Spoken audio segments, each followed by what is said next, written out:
Good evening, ladies and gentlemen, and welcome along to RSF1 racing again. Tonight it is the turn of Division 3 at the Circuit of the Americas. 3 sectors made up of 20 corners, and I believe the biggest elevation change on the calendar, or maybe now the second biggest to Austria.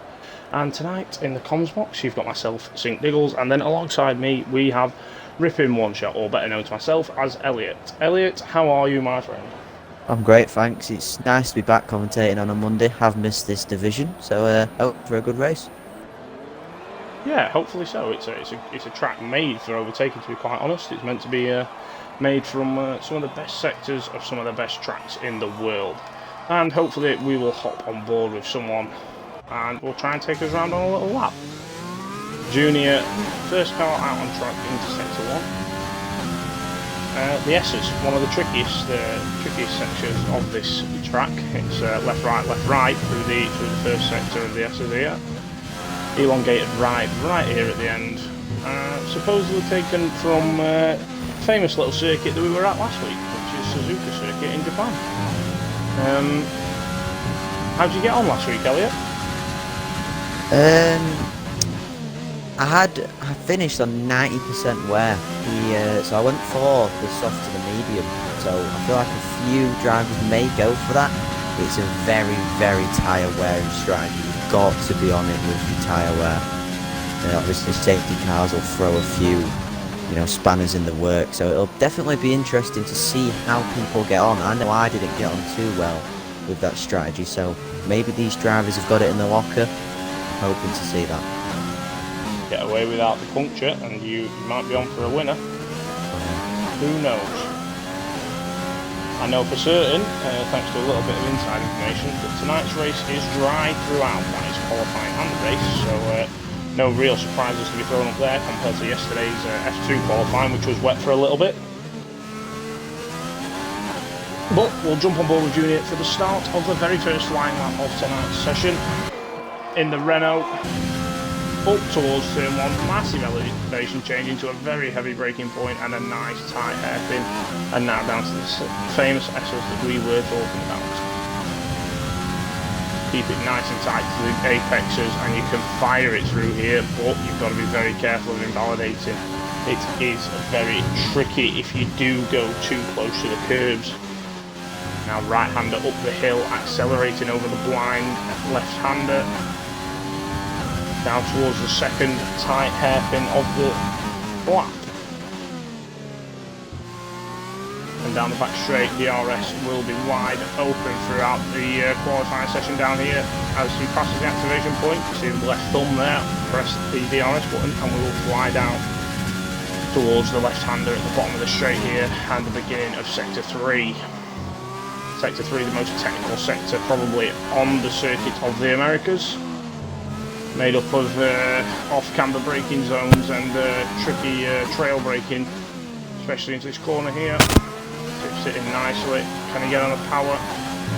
In qualifying, this is going to be flat out. Car sticks to the road through this right-hander. Short, sharp braking, throw it over the curve. And Junior towards turn 20 for the first time this session, a little bit deep. But RSF1 Junior sets a 1:32.2.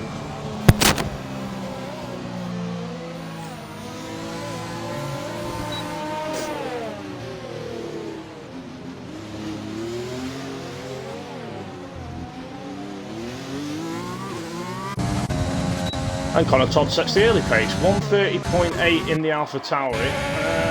Let's take some early predictions, Elliot, and all those in the chat get involved if you wish. Predictions for pole tonight. Out of the 19 drivers we've got, who are you going to take for pole?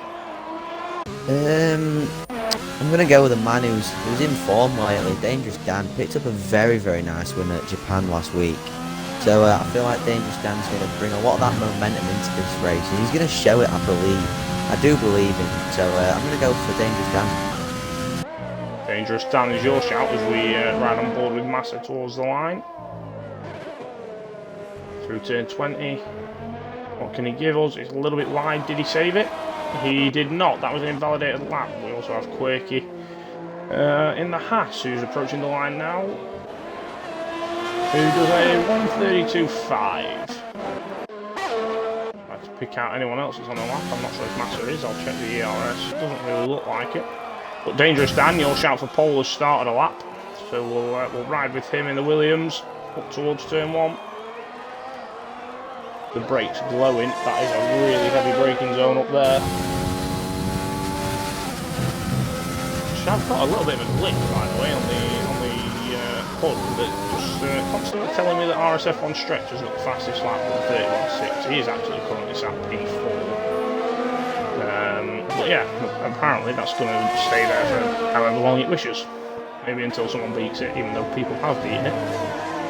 Connor Todd quickest so far, sat in the pit box currently.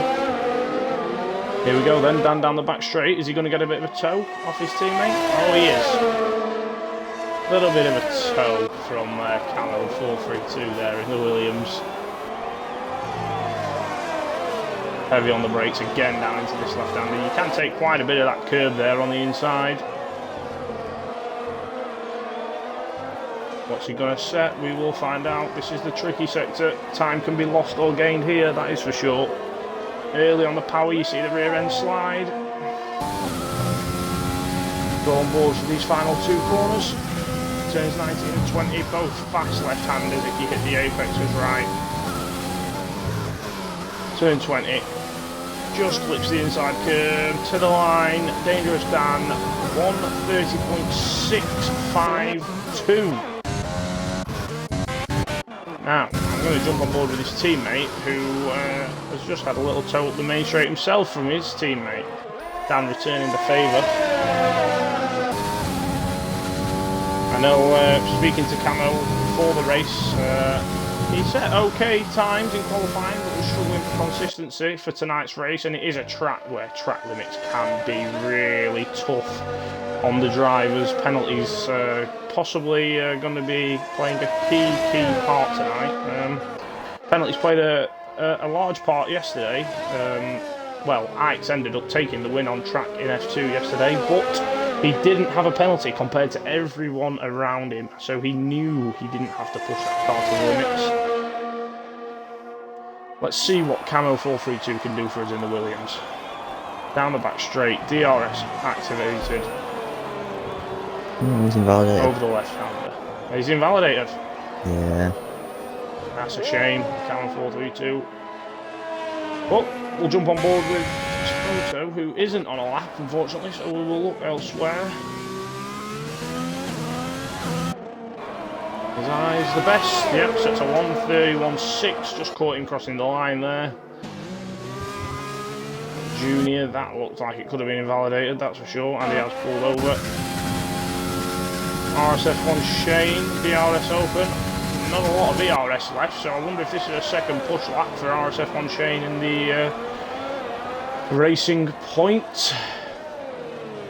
Can he give us something special through sector 3? We'll watch on as you can see his pink Panther flash through the right-hander.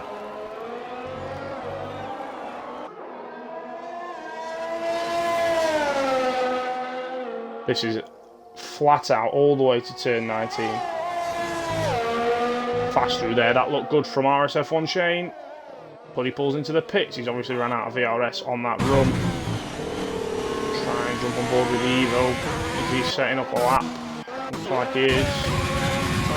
On a lap. We will go back to Toto. Current championship leader, Toto Wolff, is hopefully looking to extend his lead tonight.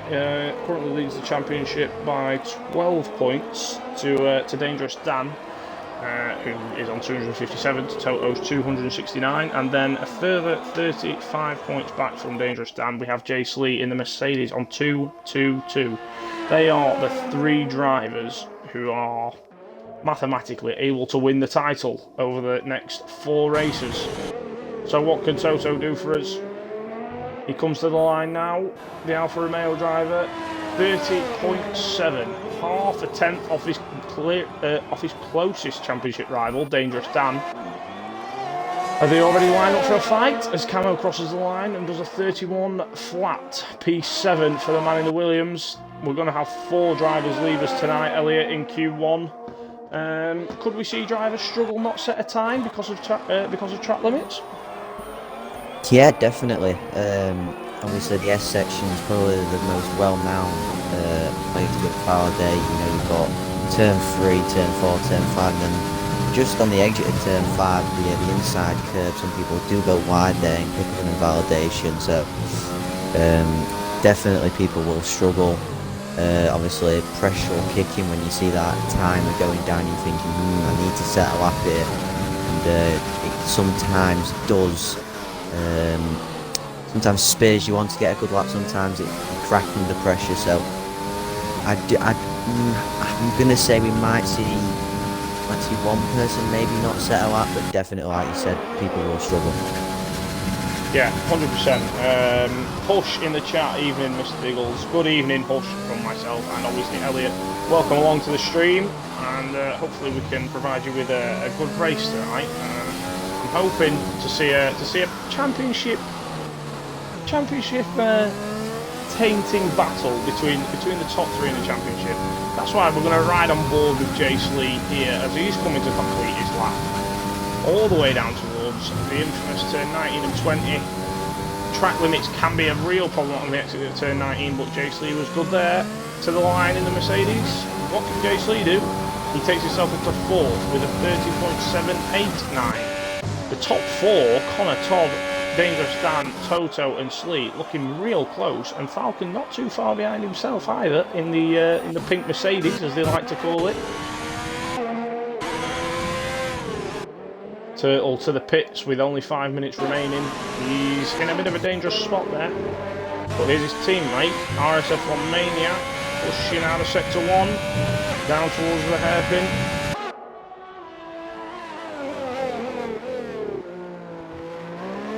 Hash driver missing his regular teammate tonight, unfortunately, but Quirky is reserving for us tonight in the Haas.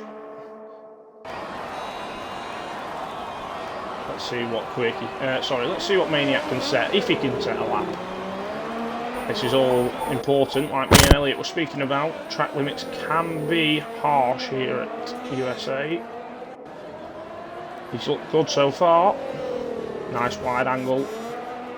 And he can get on the power early, and he has slid that rear end of that hat out. RSF1 Maniac to turn 19. He's in the drop zone currently.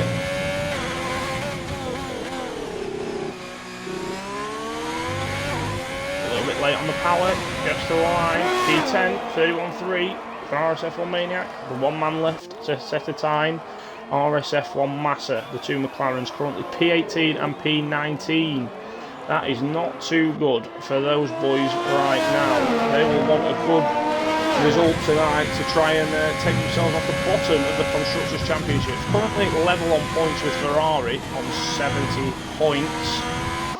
The Tangerine Dream Team will look for a good result tonight, as Ferrari only have the 1 car entered, LR Evo, currently running in P8. As Connor Todd retires from the session in the pit lane. Hopefully his 30.6 should see him through. Let's see if we can jump on board with Massa and see if we can set himself a time. Just check the track map, and he has been validated, unfortunately, so we'll move on. So Elliot, we're both from the Racing Point Allegiance. A little bit of bias in the commentary box tonight. But do you see the Pink Panthers doing anything tonight? And there you go, by the way, button. My apologies, I did think it was there before. Obviously, I've got high hopes. Obviously, being a Pink Panther myself, obviously I'm hoping both of them can do well. But I don't like to jinx it. Obviously, if I do say we're going to do well and we do bad, I feel it's partly my fault, but I can only hope. I must admit, in the 2 races I've covered previously, I feel like I've given a couple of commentators curses out in my time already. hyped a couple of people up, and then 30 seconds later they're facing the wrong direction.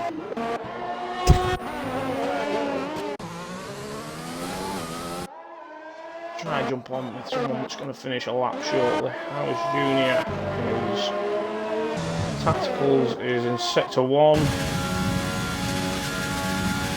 Massa coming down the back straight. I want to see Massa set a lap. He is currently on a valid lap. He really needs a lap now to get himself off the bottom of the table. P19 currently for Massa, and he will not want that. There are places where you can invalidate in sector 3, like I say, the exit of turn 19, or even the inside curve at turn 19. What a shot this is as the Tangerine Dream Team comes around 17 and 18. It's good, it's clean. Can he get through the last corner clean and set his first valid lap of the session? He can, yes he can, to the line. Massa goes first. How's about that? There you go. From the bottom to the top in one lap. RSF1 Massa 1:30.550, a tenth quicker than Dangerous Dan in second place, and now he's showing his pace. He's saying to the championship leaders, come on then boys, what have you got for me? So the boys in the drop zone currently. Quirky Turtle in the hats is heading down the back straight. Junior has just started a lap and it'll be his last of the session. Tacticals has entered the pit and that will be session over for him. Caesar Wizard is coming through turn 19 currently.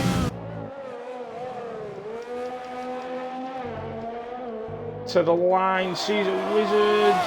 It's not enough to see him through. A 1:31.952. He misses out on safety by 2 and a bit tenths. Laser Guns is the man currently sat in the drop zone. Quirky through turn 19. He keeps it clean. 1 corner left. He needs a good lap here to see him through. He's 5 tenths off safety at the minute. Quirky Turtle, it's also not enough. It keeps him P17. Junior, the next man in the drop zone to set a lap. He's currently at a 1:32.2, 5 tenths off safety also. 5 more corners to negotiate for Junior. It's going to need something special from this Renault.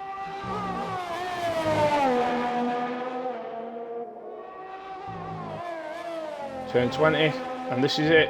Can Junior get himself through? He's not invalidated. Can he get through? Oh, he's missed out. Blazer may go quicker. He does go quicker. That leaves Shane in trouble, but there is no one else.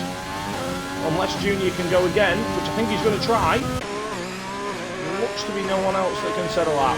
Quirky is not on a lap. Caesar Wizard is invalidated. The only man that could see Shane knocked out is Junior in the Renault. He's trying. He looks to be trying. That's going to be it for RSF1 Junior. And there you have it. The 4 knocked out in Q1. RSF1 Junior in the Renault. Caesar Wizard P17 in the McLaren. P18 in the Haas is Quirky Turtle. And MV Tacticals in the Alpha Tauri comes home P19 at USA. So, Elliot, oh, I did miss Toto Wolff towards the end. My apologies, Toto, with a 1:30.2. That is a flyer. But some good laps there, Elliot. Bit of a spread across the field, but all in all, that was a close session towards the end there. Yeah, you know, the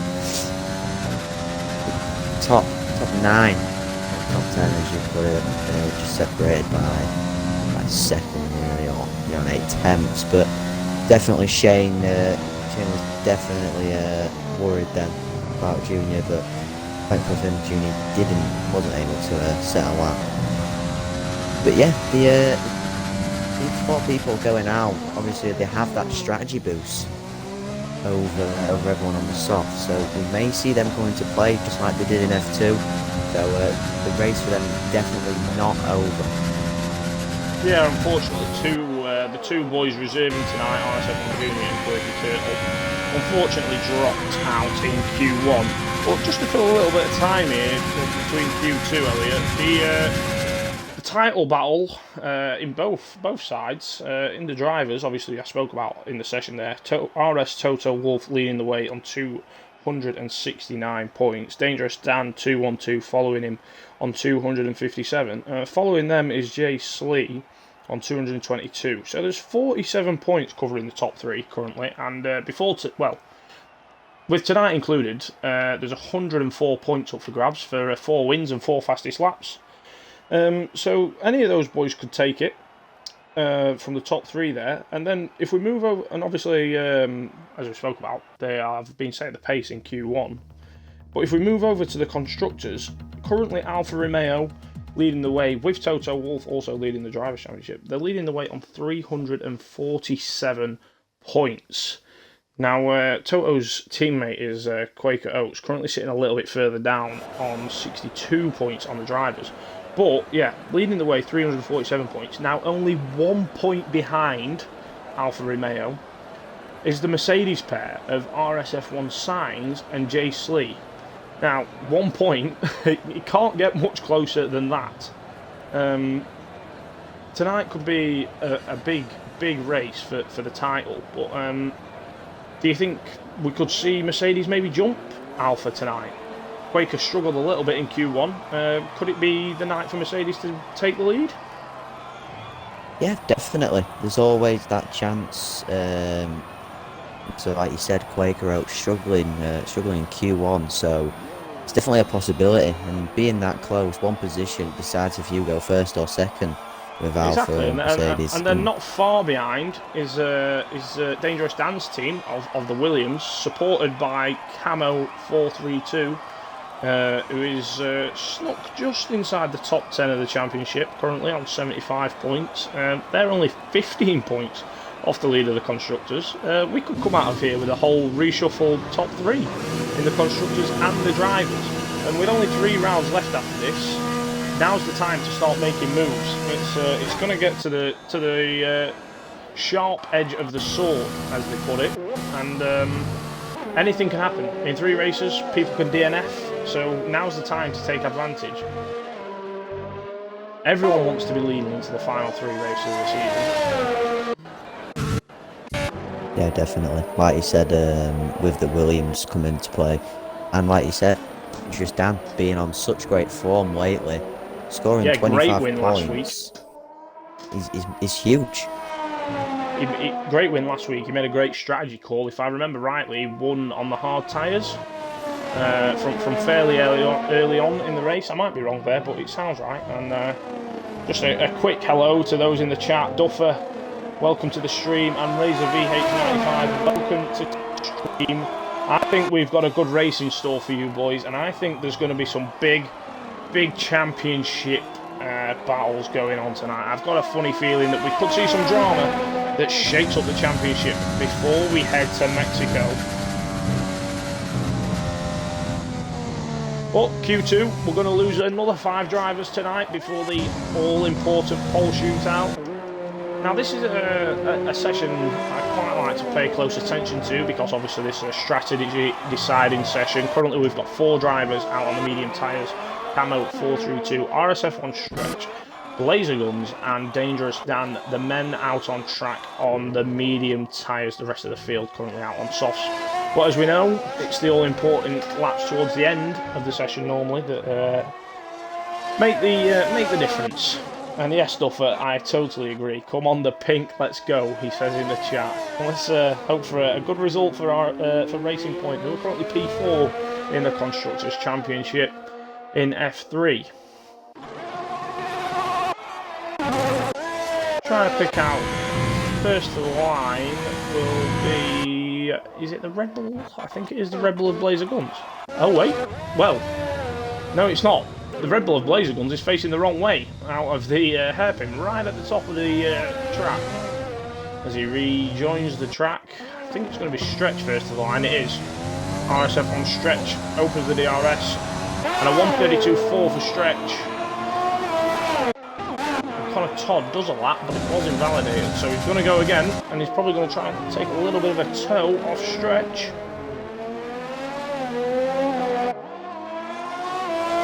Sector 1, yellow flag, that's Stretch stretch, letting Connor go. Let's ride on board with Connor then. A man who has shown great pace. Oh, that's invalidated. But yeah, oh, Elliot, could you do me a favour and just message FRA Panther and just ask him to leave the session, mate? He's just joined. Oh, he's left. That's okay. We're good. We're good. But yeah, just to touch on Connor, who currently, I think he sits. Where is he sitting in the table currently? So Connor is sitting 1, 2, 3, 4, 5, 6, 7, 8, 11th. Connor Todd is sitting 11th, and yet week in, week out shows pace to probably be challenging for the title. If Connor could consistently set those lap times and then in the race keep a consistent pace and keep it clean and out of walls, Connor Todd could have been a championship rival this year for sure. I think he's missed out on a chance, but the new season is nearly upon us and he will have another shot at going from zero like everyone else will. Season 4 of RSF1 very nearly among us, only 4 races left for some divisions, 3 races left for others. F2 obviously raced just yesterday. As Quaker falls over, my apologies, we will jump on board with RSF1 Shane as he heads down towards Sector 3. The lap date has gone away for some bizarre reason, but through Sector 2 it's a 101.4. On the soft tyres, what can Shane do for himself? Hard on the brakes, a very nice camber turn if you get it right, nice and early on the power, and it's just foot to the floor through here. Keep it nice and tight to the inside if you can, through turn 19, over the inside curve, foot to the floor towards turn 20. RSF1 Shane towards the line, he will set a 1:31.4. 7/10 off Quaker Oats, who currently sits P1 on the soft tyre, and 6/10 faster than Dangerous Dan, who set his time on the medium compound tyre. Trying to see the rest of our medium runners. People have made a change. It was Blazer that was out on the mediums to start with, but had the incident, and he's gone in and fitted the softs. We will we'll jump on board with Evo, as he is currently the only man on a flying lap as he starts the back straight and enters one of 2 DRS zones we have here at the Circuit of the Americas. The other one being on the start-finish straight, of course. Past the speed detection point just there, the speed trap. What's he got through Sector 3? What can he make this Ferrari do? He is locking up quite a bit on these mediums. He might be increasing the tyre wear a little on the fronts there. Seen a couple of big lockups on the left and the right in the start of Sector 3 there. But he's got 3 corners left to face. That's 18 ticked off. 19 and 20 left for Evo. Yep, perfect line through there. And through 20 he goes. LR Evo on the medium tyre does a 1:31.8, beating Dangerous Dan's fastest medium time of a 1:32 flat. So he is now the fastest medium runner yet of the day. There's a few more boys start their flying laps. We'll go on board with Toto as he will be next to the line. The Alfa Romeo driver, as we've said before, currently leading the championship and currently setting the fastest Sector 2 of the session. Set a 1:30.2 in Q1. Can he better that here on this lap? Nice line, late on the brakes. Fire it right across the curb. Toto to the line, here we go.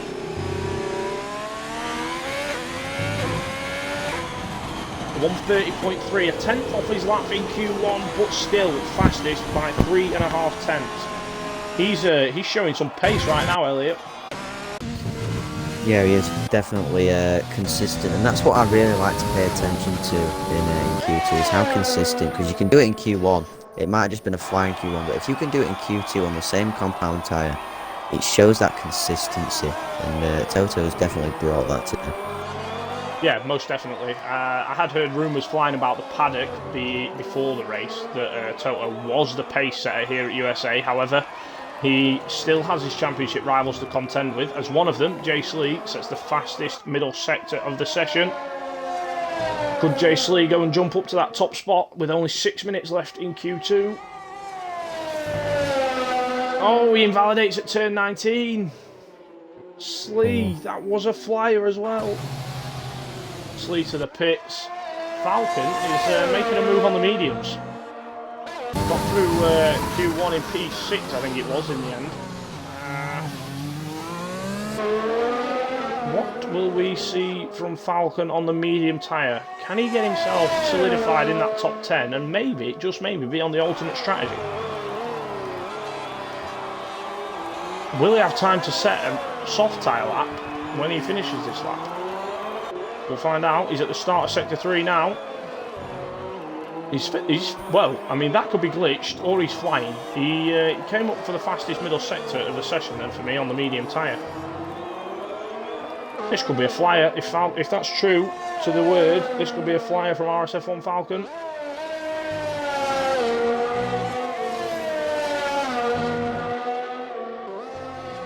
So, to the line, RSF1 Falcon in the racing point.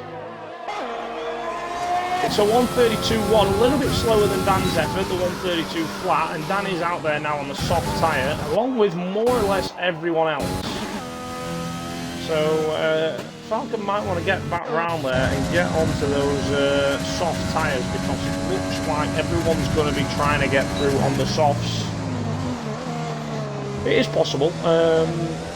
The one stop is possible here. It's can be a stretch if things don't go your way. It can be a bit of a stretch on the tyres, and obviously, like you say yourself, you went to the mediums yesterday, and oh, Connor Todd, that was a slide and a half on board with the AlphaTauri.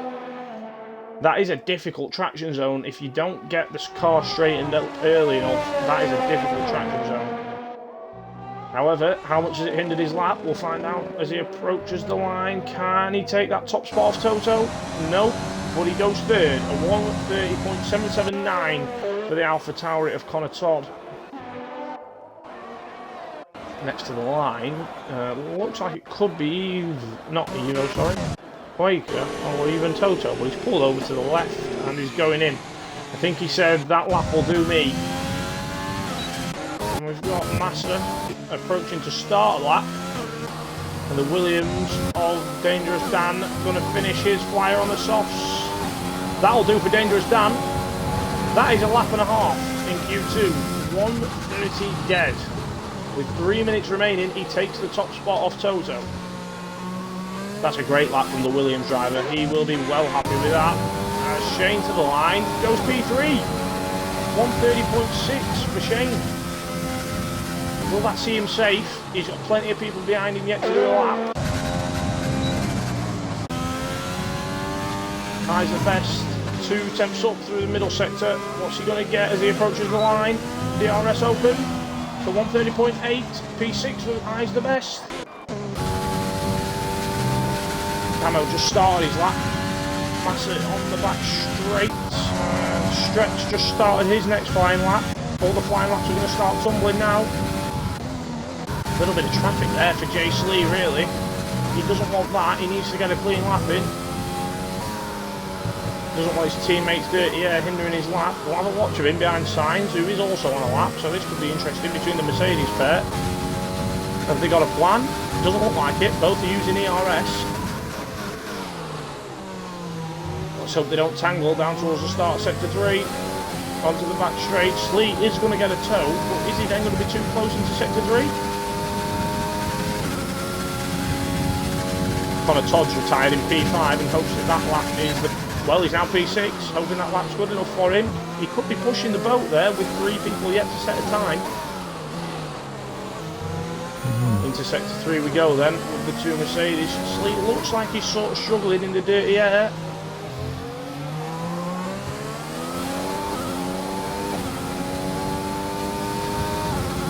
This is such a fast flowing corner right there, through 16, 17 and 18. Slee gets on the power early. It really looks like it's sliding. I really think Slee has sort of been hindered by his teammate here, but it's going to be a 30.7. It's good enough for P8. If I'm Connor Todd now, Elliot, I'm worried. Yeah, definitely. Everyone else is out on stretch. 31 flat. It's not going to be enough for stretch unless you can do another lap. But yeah, that doesn't look good for Connor right now. No. He's to pray for everyone around it. Yeah, he's gonna need to. We'll jump on Blazer because he's got the red witch. And we'll try and jump on with is Massa coming. I think Massa's done all that. He's just chilling. The Haas of Maniac is on an out lap. Camo has pulled over to the side in P7. Quaker Oats has retired P6. He's happy with his lap, which he probably should be. Should see him through now. Try to catch a glimpse of the next man to the line. It could be Evo, who's on the back straight. We'll stick with Evo in P13 in the Ferrari.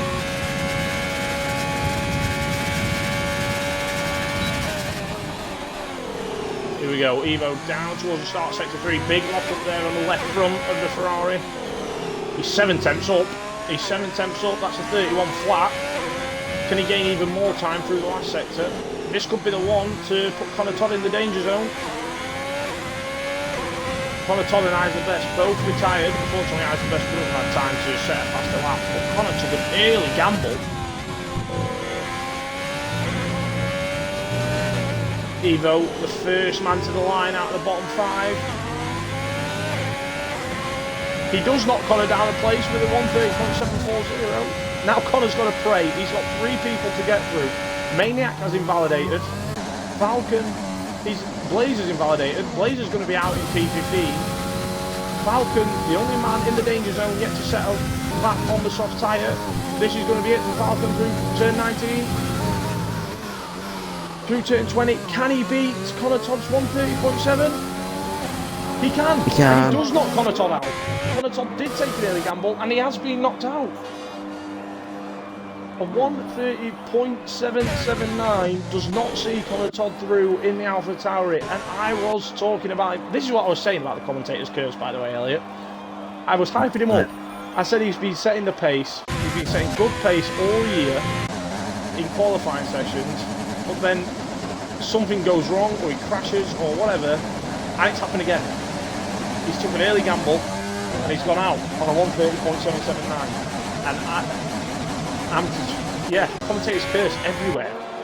So, the 5 to leavers, Connor Todd, who we were just talking about, knocked out by Falcon's 130.6. Eyes the Best in the Renault in P12. RSF1 Stretch, the first of the Red Bulls to be knocked out, P13. P14, the second of the Haas's, RSF1 Maniac. And LR Blazer Guns failed to set a time and was knocked out in P15. Alright. That is it for Q2, and in fact, if we can get a hold of Connor Todd, Elliot, we'll have a quick chat with him if you could. If you can try and get him in here. Yeah. It should be on your recent players if you need to find him. RSF1 Vettel, welcome to the stream, my friend. Yes, I have been drawn into comms again. Streaming for the first time, so trying to get back on top of the camera angles and everything. But we're getting there. I love the fact there is no ERS or gears. It makes it look so much better. Well, I think we can all see from the onboards enough about the ERS and the gears. We may use it now and again in the race to check on everyone's ERS consumption. But we have Elliot to tell us all that. So keep the stream point of view nice and fresh. But heading into Q3, chat, try and hit us with some predictions for pole position. I'm going to back Dangerous Dan. Now we're heading into Q3. I'm going to back Dangerous Dan. And Elliot, are you sticking with your original, or do you fancy a new shout? I know you went with Dangerous Dan originally. Are you sticking with that? I am, yes. I'm going to stick with Dangerous Dan. Obviously, I've seen him through the week, setting good pace, so I feel like that's going to show. Yeah, I'm going to agree with you. We're going to go with Dangerous Dan. Both of us. Dangerous Dan in the Williams to take pole position here. Anyone in the chat agrees or disagrees? Let's see what you've got. Vettel obviously backs his own team driver. Toto for P1. He's been setting some quick times. However, he was knocked off top spot in Q2. Button has gone for Dan, Toto, then Massa. Vettel went for Toto, Dan, then Shane in the Pink Panther for P3. That'd be a surprise. Don't think Shane put masses of time into his practice, but he did do quite a bit before the race. So let's see if Shane can surprise us all with a P3 on the grid. Both racing points into Q3, both Mercedes into Q3. We've actually got both, yeah, actually we've got 4 full teams. The Williams, Mercedes, Racing Point and Alfa Romeo all take both cars into Q3. The lone Ferrari of LR Evo and the lone McLaren of RSF1 Massa. Let's see how the Mercedes worked this session, Elliot, because it looked like Slee got tripped up on his flyer in Q2 by Sainz. They've obviously not communicated very well there, because I don't know what you thought, but to me it looked like Sainz was well in the way of Slee when it came to the end of the lap. Yeah, I feel like you said, he got the toe off of Sainz on the straight and he caught up that much that he wasn't even getting a toe. I feel like he was just getting that much dirty air that yeah, exactly. him. Yeah, I totally agree. When we got into sector 3 there, Slee's lap was just full of dirty air. He was too close to his teammate, and obviously they were rushing to get laps in, but it was silly of them to start a lap so close together. However, let's hope they don't make the same mistake. 10 minutes left of Q3, and the first man to start a lap is Quaker Oats, and we will ride on board with him for our first flying lap of Q3. So much time to be gained here if you can find it through the S's. This is where a majority of the time is if you hit every apex. Looks good. Can he pull it back? He can. Let's see if Quaker Oats can surprise us. Maybe we could see a front row walkout from one of the 4 teams who have got both of the cars into Q3. Quaker may be looking for a toe off his teammate. Oh, he is. Just flicked on board with Toto there. And he's waiting for his mate. Here we go. How much is it going to help him gain? Not the longest of toes ever, but it'll do. Half of the back straight gone. And he gets a nice little toe off his teammate. Good, breaking down into the hander, left-hander. It's going to be our first lap of Q3. Can it be could it be a deciding lap with that toe? Could it be a deciding lap?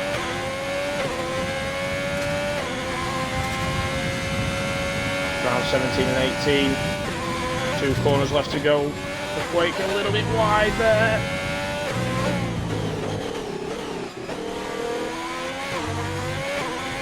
To the line then. It's a 1:31 flat. I can't see that sticking. We've definitely had faster laps throughout the first 2 sessions. Try and keep an eye on the next man to the line, which is probably going to be one of the Mercs. Sainz first. Sainz across the line. That's a 1:30.7. Try and jump on board with Jay Slee. And that's a 1:31 flat for Jay Slee. Was he too close again to Sainz, Elliot? What do you think? Are the Mercedes boys getting this wrong? I don't know. What do you think, Elliot? Are they getting it wrong? Are they coming too close together? And you may be on mute, Elliot. I'm not sure if you're aware.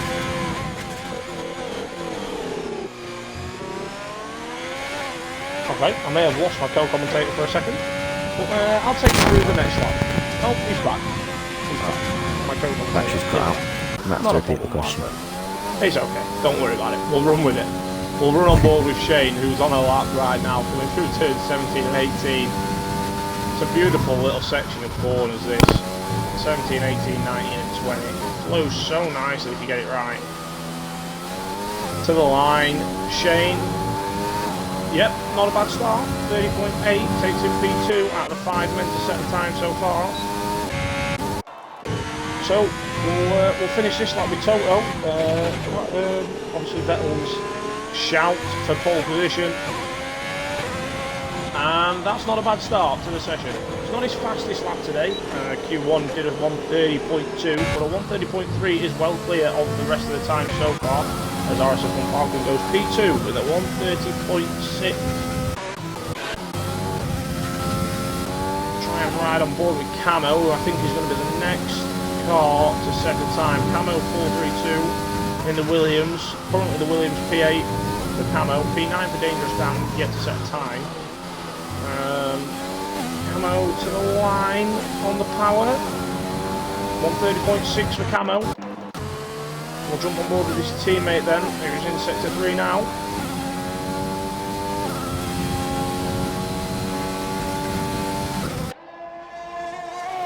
Flies through turn 19, over the camera. What's he got for us, Dangerous Dan? Can he challenge his championship rival? He cannot. 131 flat. For some reason, the lap data keeps turning itself off. I do apologise about that for anyone trying to keep up with the lap as they go around.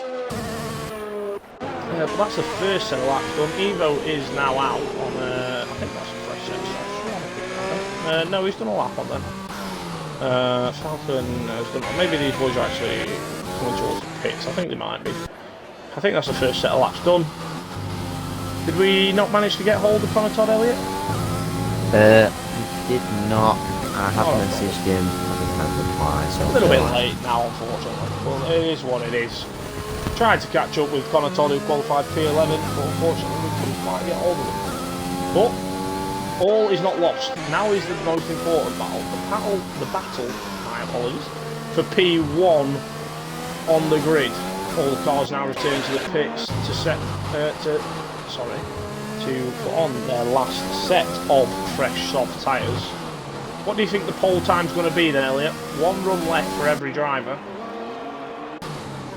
What could we see? What could we see? I think the 130.2 is the fastest time we've seen so far. Could we see the 29s? Is it possible?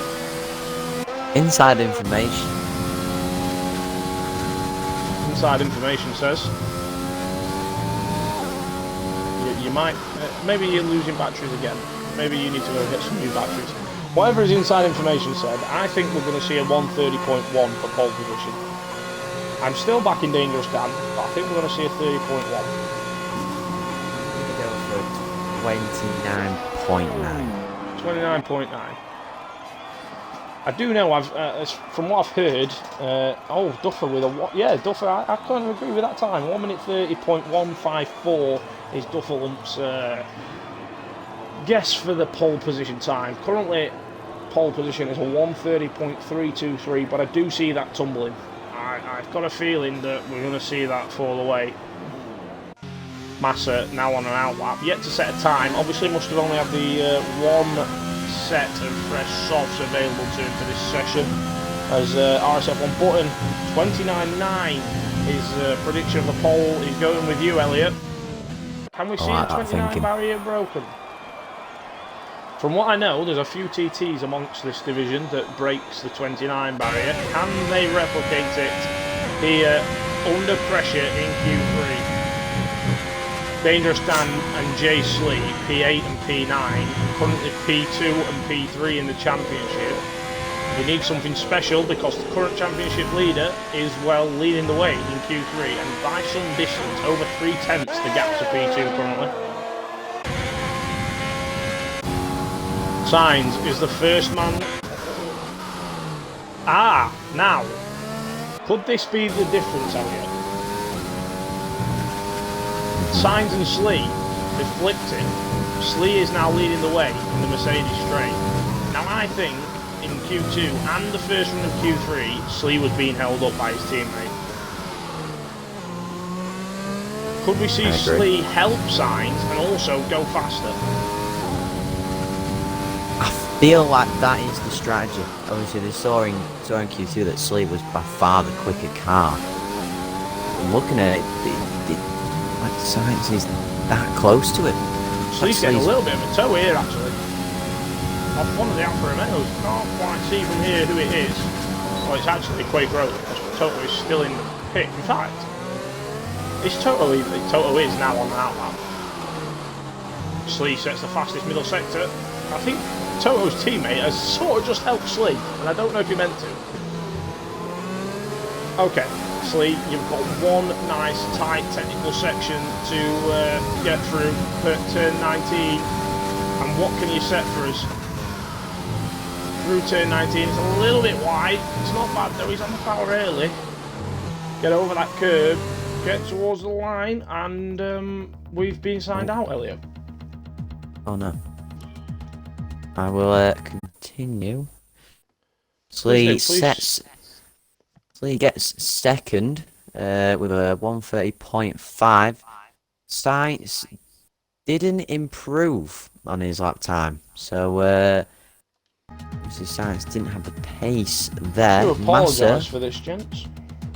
is coming around now. He's in his third sector. Into the swooping left. Very, very hard traction zone. Does it very nicely. Now into the long right-hander. Now, flat out through here. Into the quick change of direction. So nice round this track it is. Into the left. Now into the final corner. Massa. What will he be able to set? Across. Nice on the power.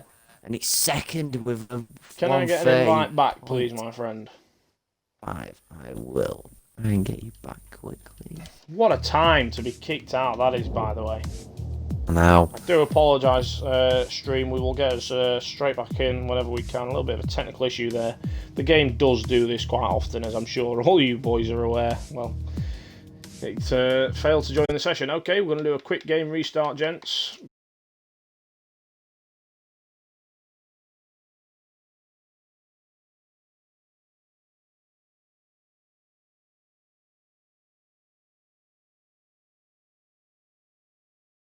Because in his lap, Camo is on his lap. He's in the first sector. Quaker Oats is invalidated his lap. He pulls into the pits. So it looks like we have, I believe, who's the next one to come around here? I'm not too sure. It might be Dangerous. Dan's invalidated his lap, so he can't go faster. And he's going to sit 10th for the start of this race. Not what he wanted at all. Camo, I believe, is the man to watch at the moment. drop us another quick invite, please, Elliot. Will do. Let's hope we can get ourselves back in, and we don't need to revert to any other measures. Yeah. Camo now coming through this long right-hander flat out, then into the left, into the final corner. Camo goes. What's this going to be? He was up on his time. Where can this take him? Camo across the line. He's first with a 130.2. Camo bangs it out the park. Toto's on up. He's invalidated. So is he. This could be Camo 432. Camo 432 for Paul at the USA Grand Prix. Would you Adam and Eve it? I would not Adam and Eve it, my friend. Wow. I would not. Duffer, there's the answer to your question, mate. We need to know what pole time is. It's a 130.2 from Camo 432 in the Williams. Wow. Now, you might think, why are we so shocked? But Camo all day, right, has been complaining that he is off the pace. And he's gone and put it on pole. Just like he did in Season 2. Wow. The session you're trying to join or spectate is no longer available. What is going off? Mention it to the committee. Might be the best option. Need a lobby restart. But in Q3, we do, I think. We've got Camo, Paul, Sainz second, Toto will third, Evo fourth, Massa. Give me a quick second, gentlemen. Jaisley 6th, RSF1 Falcon 7th, Shane 8th, Quaker Oats 9th, and Dangerous Dan 10th. Well, Josh, this definitely throws a spanner into the works with Camo in the Williams, may I point out, in first. Now that is a huge boost for them in the constructors, by the way. Dangerous Dan not able to get up there, but with Camo sitting there, only 15 points behind Alpha. With I believe we do have. I'm gonna check now. It might be a lobby restart. I'm not sure, but for Camo, that's working huge. On the issue at the minute. Just trying to get hold of the relevant people because we are struggling with the stream, unfortunately. That's absolutely huge for Williams. James.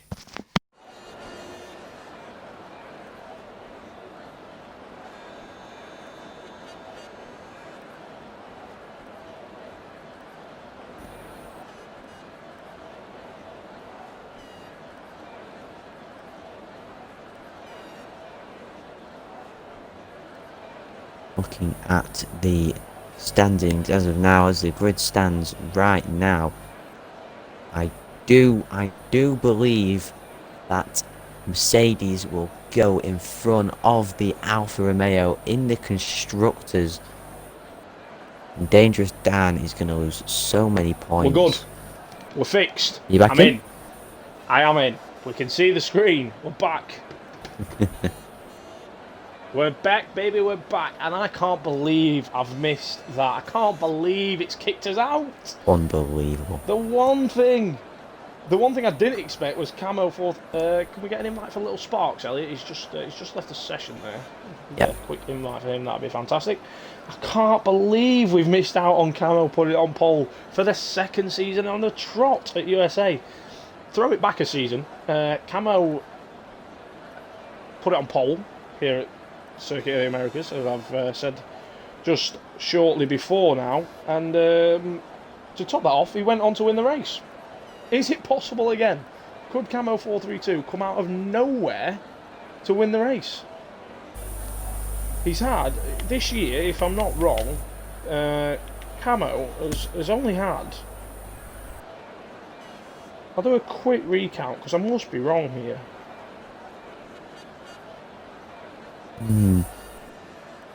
I might not be wrong. I'm not wrong. Camo has only had one podium this season, and that was the very first race of the season in Australia, P2. And since then, he's not even been on the podium, and now he's back on pole position. He's took his Williams, and he said, "Okay, we're getting towards the end of the season. I'll take the sandbags off and put it in." Put it P1. Last season's champion has just gone and stuck it on P1. That's unbelievable from Camo. Especially. Great start from Camo 432 to the USA GP. And it mixes it up. And now I don't even know the qualifying order fully. Elliot, can I have a look at... I can have a look at the race director, ladies and gents. We can take a look at the race director together. Camo 432 on pole position.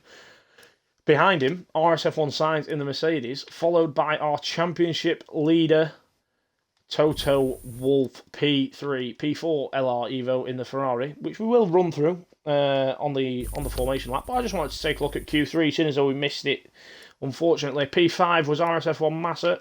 P6 is third in the championship, the last man available to win it mathematically, Jay Slee. P7 and P8, the Racing Points, Falcon and Shane, respectively. Quaker Oats, P9, and P10, I'm not sure what happened to him after setting a great lap in Q2. Dangerous Dan, second in the championship, only 12 points off the lead. He's now P10. 7 grid spots behind his championship rival. So, obviously, you know the rules, ladies and gents. 5-minute break. Let's take this 5 minutes to have a quick prediction, Elliot. Let me have a podium prediction, and obviously, everyone watching the stream, please feel free to get involved in the chat, and we will try and go over as many podium predictions as we can. Come on, Elliot. Let's. What are you thinking for your top 3? Top 3.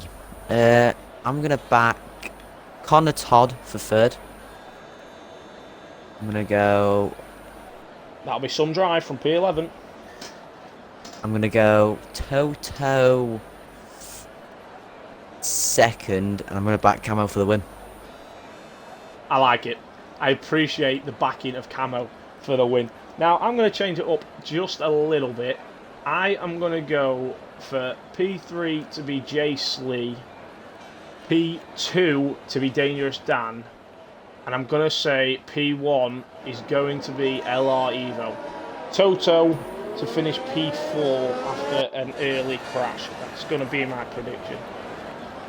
I know we all want to know about the championship. Yeah, I like P4 it. on the grid. We do now have a full complimentary 20. Now Little Sparks has joined us. So, Elliot, would you please run me through the grid, sir? Most definitely do that. We'll go from bottom to top. So, Let's do it that way. Little Sparks joining us Phoenix lagged out. Okay, you focus on that, Yep. I'll focus on the grid. Yeah, you Paul do the Spark, P20, joined us in the Ferrari. MV Tactical struggled for a lap in Q3. He's in the Alpha Tauri. P18, one of our reserves tonight. It's Quirky Turtle in the Haas. P17, the lone McLaren to be knocked out in Q3. It's Caesar Wizard. P16, just missing out on a spot in Q2 was RSF1 Junior, our second reserve for tonight. P15, unable to set a lap in Q2, was LR Blazer Guns. P14, the second of the Haas drivers.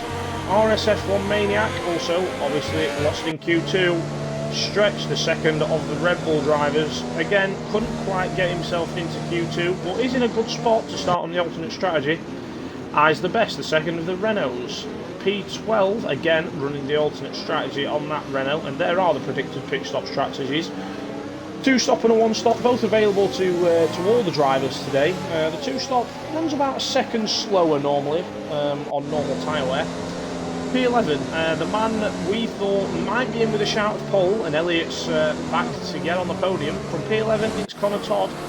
Dangerous Dan in P10, who I thought might have been a shout for pole, and so did Elliot, but unfortunately dropped to P10 and starts on the soft tyres. Quaker Oats, P9, the first of the Alfa Romeos.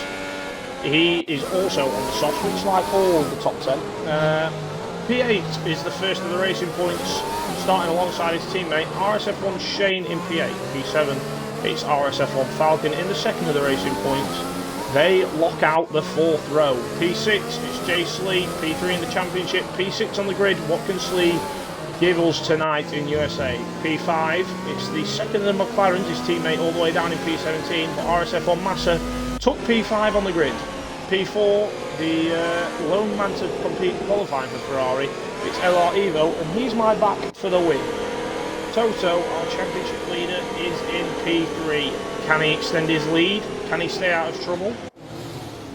P2, RSF1 Sainz in the Mercedes. And P1, probably the shock of the night, no one expected it, no one predicted it. Camo 432 follows up with consecutive poles at USA in F3 of RSF1. But this is it. The cars approach the line. We have 28 laps of the Circuit of the Americas ahead of us.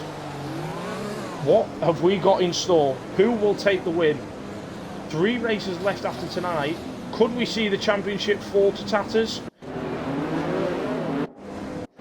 Try and get myself a good little camera angle. This one should do it. Elliot, try and keep a quick eye on the back of the grid and do plenty of shouting if anything goes wrong, my friend. But this is it, ladies and gents. Oh. Let me try and find my way back to where I want to be. Are we broken? No, we're not. Good. 4, 5 red lights. And we're off. We are off. Campbell 4.2 leads us off the line. Will he keep his lead? It doesn't look like it. It's a poor start. Sainz doesn't lead it. It's Evo. Evo leads into turn 1. In the Ferrari from P4 on the grid. Evo leads from Cameron 4.2. Who leads from Sainz. Jay Slee gets... Evo's picked up a 2-3 second time penalty already. Oh, Toto's dropping massively. Blazer Guns has gone round. What's happening to Toto? Has he got damage? I can't see at the moment. We see the cars filter down towards the first hairpin onto the back straight. Toto doesn't have damage. He's just struggled all the way down to P6. And what a start from his championship rival, Dangerous Dan. Quirky Turtle in the Haas, the reserve is round at the hairpin. He's got no damage. Can he get back involved? Oh, Quaker and Massa. Quaker, cut back. Dan up the inside of Slee. Rubin's racing and Slee keeps the position. Dan does not want to be held up. He wants to get away from Toto. Early penalties picked up, by the way, by 3 of the field. Slee. Oh, Massa's just picked one up and Falcon.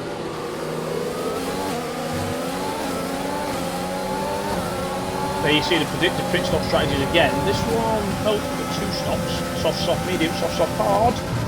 Oh, Wizard's got damage. And sees a Wizard's got damage and he's already... I was about to say he's made his way up to P7, but he hasn't, has he? The flipping timing balls have gone off on us. That was quite a clean start though. Very impressed. But by the way, what did I tell you about Evo?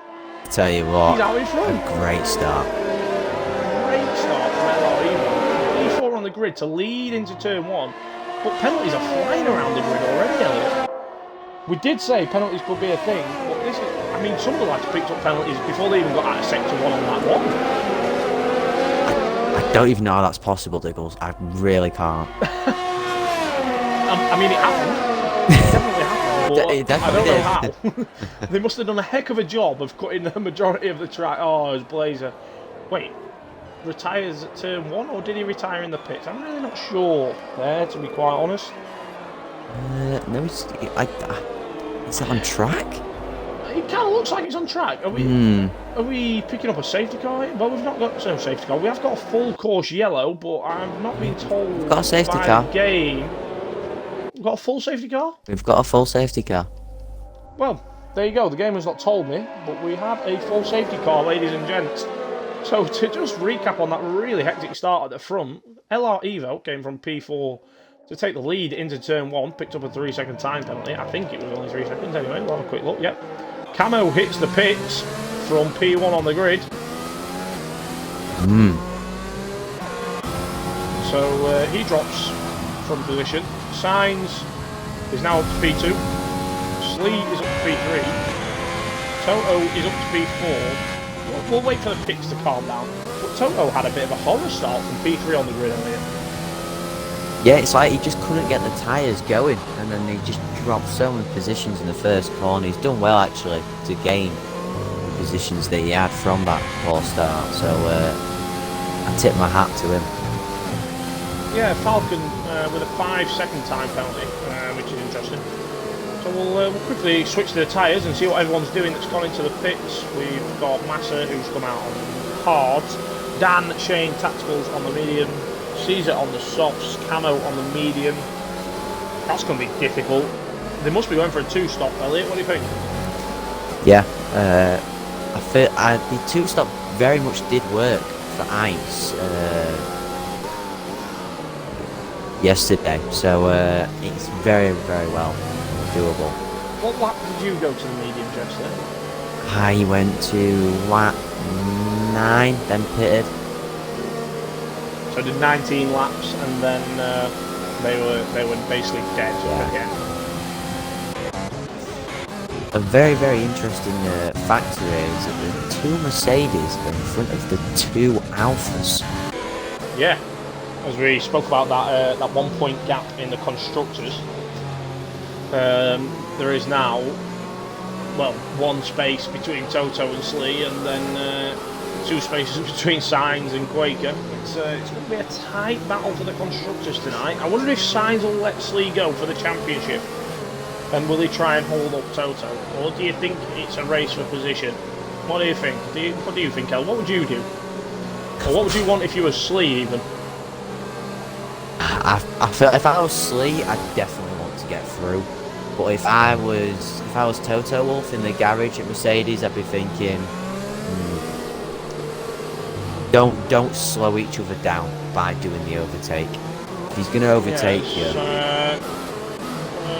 Falcon comes into the pits on the 2nd lap of the safety car to get rid of his 5-second penalty that he picked up from somewhere or another. It's going to drop him a hell of a long way down the field. I'm guessing he did it this lap, so to not double stack.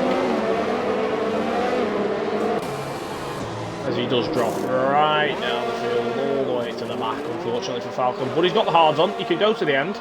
Oh, he's got a spot! Little Sparks has got damage!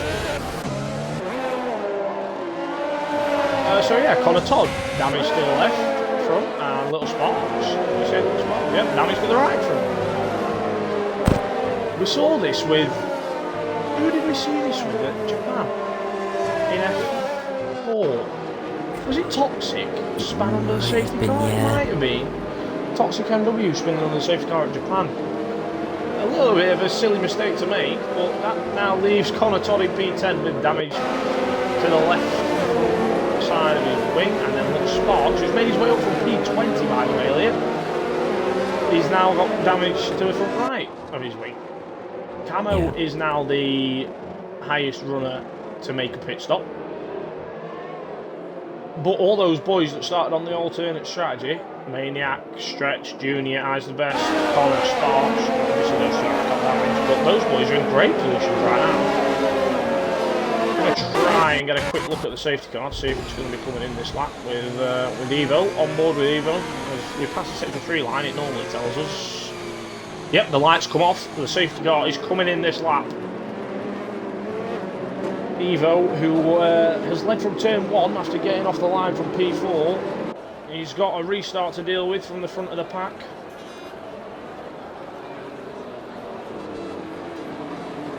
I wonder, Elliot, could Evo bring up a surprise package after I backed him? I feel like you may be bringing a commentator's curse here. I hope not. And if I do apologise. Or I'll apologise beforehand. We are about to find out what the man in the Ferrari can do. Will Connor and Little Sparks pit? Evo's off skis. Evo says, that'll do for me. The safety car's in the pit lane. I'm going to. Thank you very much. What a restart from LR Evo. Caught everyone off guard. He's caught everyone out. And Toto could be under pressure from his teammate. I can't see that happening from Quaker, but it could be, as Connor and Sparks do hit the pits. That's a real shame for those boys. Pick up on a quick gap. Dangerous Dan and Shane on Massa. Oh, Shane getting squiggly out of turn 1. Oh, and he's hit Massa. They're all good, no damage. Good Massa drops behind Caesar. Dangerous Dan, he's following the reserve of Quaker Turtle. He really needs to make his way through the field and quick. Do you think his teammate could help him, Elliot? Camo, if he gets past Quaker? Toto on the back of Slee.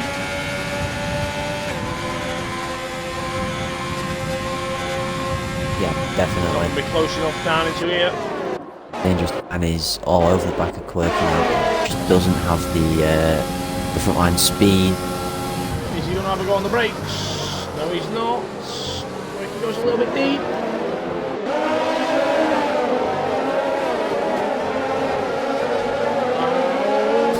Dangerous Dan. There is a move available into here, and he looks like he's going to have a go. No, he's rolled off. He's rolled out. Get a nice angle for the around the outside move. Dangerous Dan can't make. Oh, he's giving him the inside. Turtle's got 19, and Dan goes around the outside at turn 19. Nice move from Dangerous Dan. Turtle Wolf going mega around the outside here on Slee. Comes back, he pulls back, can he get the switch back to work? Great defending that from Slee. As Eyes the Best passes his teammate, passes Junior, and now Dan is a second behind his teammate, and well, his teammate is right on the back of the two rails. Try and get Quaker Oats right on the back of Toto.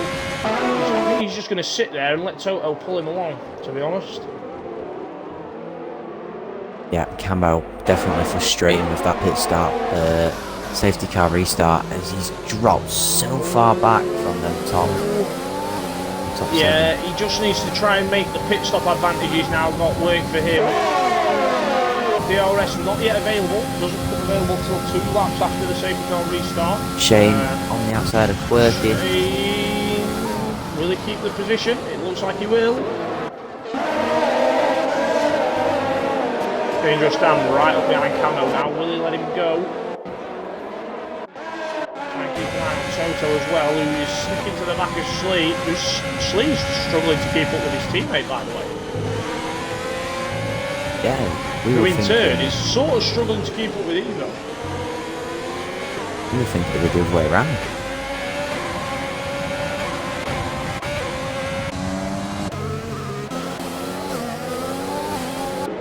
Camo's got the run on Junior here, I think.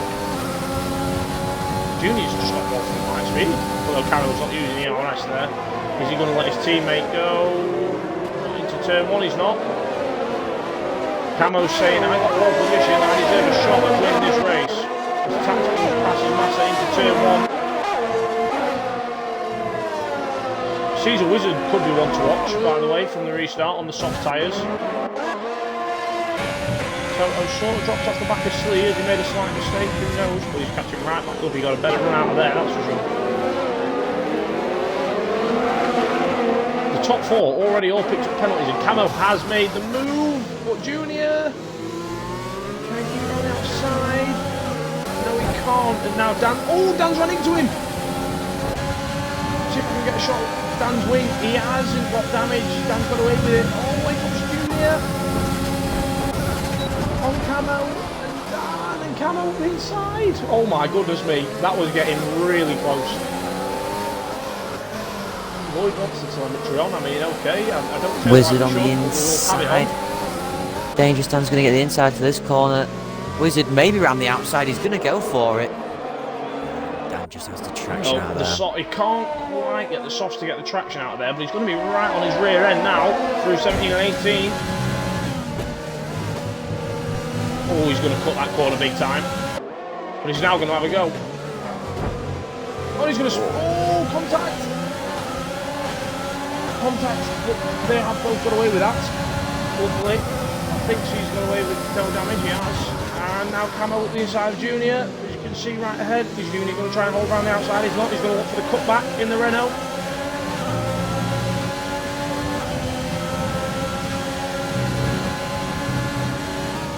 He's not going to get anything through the S's unless Camo makes a mistake. Catch back in with Toto on Slee, and that is just not really getting the move done. But Slee is dropping off the back of signs. I'll look at Falcon, trying to make progress on the hards. Dan on the inside. Oh, we can make a bit of contact in the Junior. Yeah, Dan makes the move on Junior. I did miss that down the inside at the hairpin as I was watching Falcon. Can Junior come back with DRS? I doubt it, as Dan's also got DRS assistant. Oh my god, Junior's really missed his braking point. He's ran so wide, and that allows Caesar and Shane to drive on by. So now's a break that Camo and Dan needed. They've got a 3-second gap to the car in front, eyes the best. They need to close that gap and start working their way up towards the top 5. Slee's pit.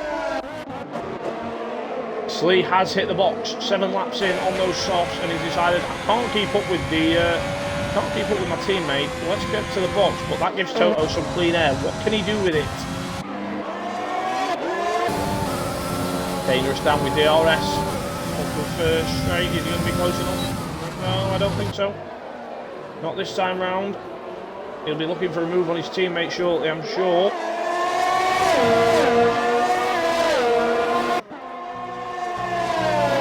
Starting to spread out a little bit now, apart from this little train. Oh no, Dan! Or is that Camo? It's Camo! Camo is drowned in the S's and in the wall.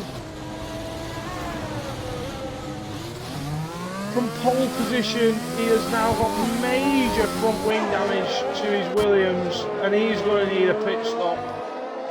Oh wait, what? He's not got any damage? I'm sure I saw the wing fly everywhere. How has he not got wing damage? I mean, wow. Is all I can say to that. As Junior and Quirky go at it. Quirky makes the move for DRS, nice and easy. And so does Massa. Around the outside on the hard tyres, Junior's going to try and hold it, but Massa's going to have the optimal line on exit. Is Junior struggling a little bit of damage? No, there's no damage to the Renault. 1 minute.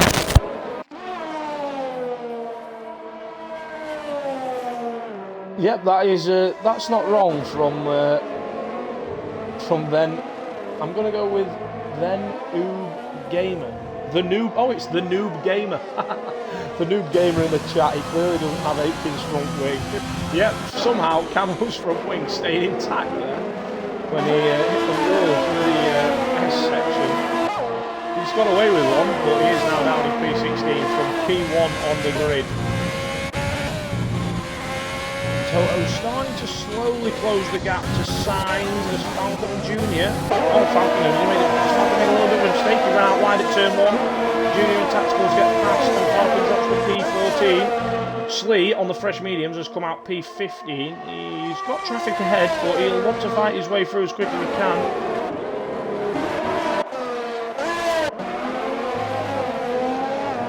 Have a quick look at the position changes.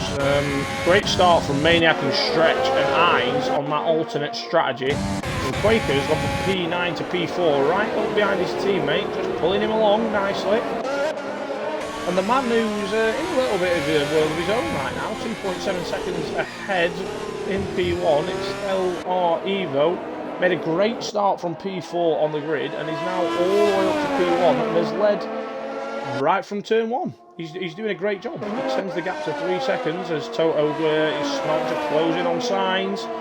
When will the pit stop come for these boys though? It can't be long now, otherwise Slee is going to get that undercut. Hell is flying around as well early doors. Keeping this race clean could be massive for some of the boys that are in decent positions. RSF1 Shane, second currently. Net second. Behind Dangerous Dan, who's in P8 and is chasing down Eyes the Best. Elliot rejoins us. Yeah, just saying, Elliot. RSF1 Shane's made a great little position for himself. Net second currently behind Dangerous Dan. He could be in for a great little position when the first round of pit stops are over. Yeah, especially with no penalties as well. Which...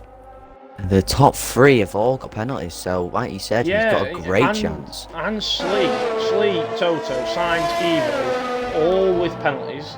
Dangerous Dan and Shane yet to pick up any penalties, which is key for them. And then obviously the boys on the alternate strike. Even Quaker, if Quaker can stick with the top 3 without penalties, come the end of the race, he could jump a few of them. Evo is gapping Signs, by the way, as Eyes the Best loses out to Dan with DRS. Evo's doing a great job out front controlling this race. 3.3 seconds is the gap. Slee makes his first move since going on to the fresh mediums. It's on Falcon. Tacticals and Junior going at it. Slee can't afford to get caught up in any incidents here. What the? Falcon goes for the move. Yeah, Falcon knows he's going long in this race. Maybe he can just stick to the back of Slee. Tacticals moves wide. It allows Slee straight on the back.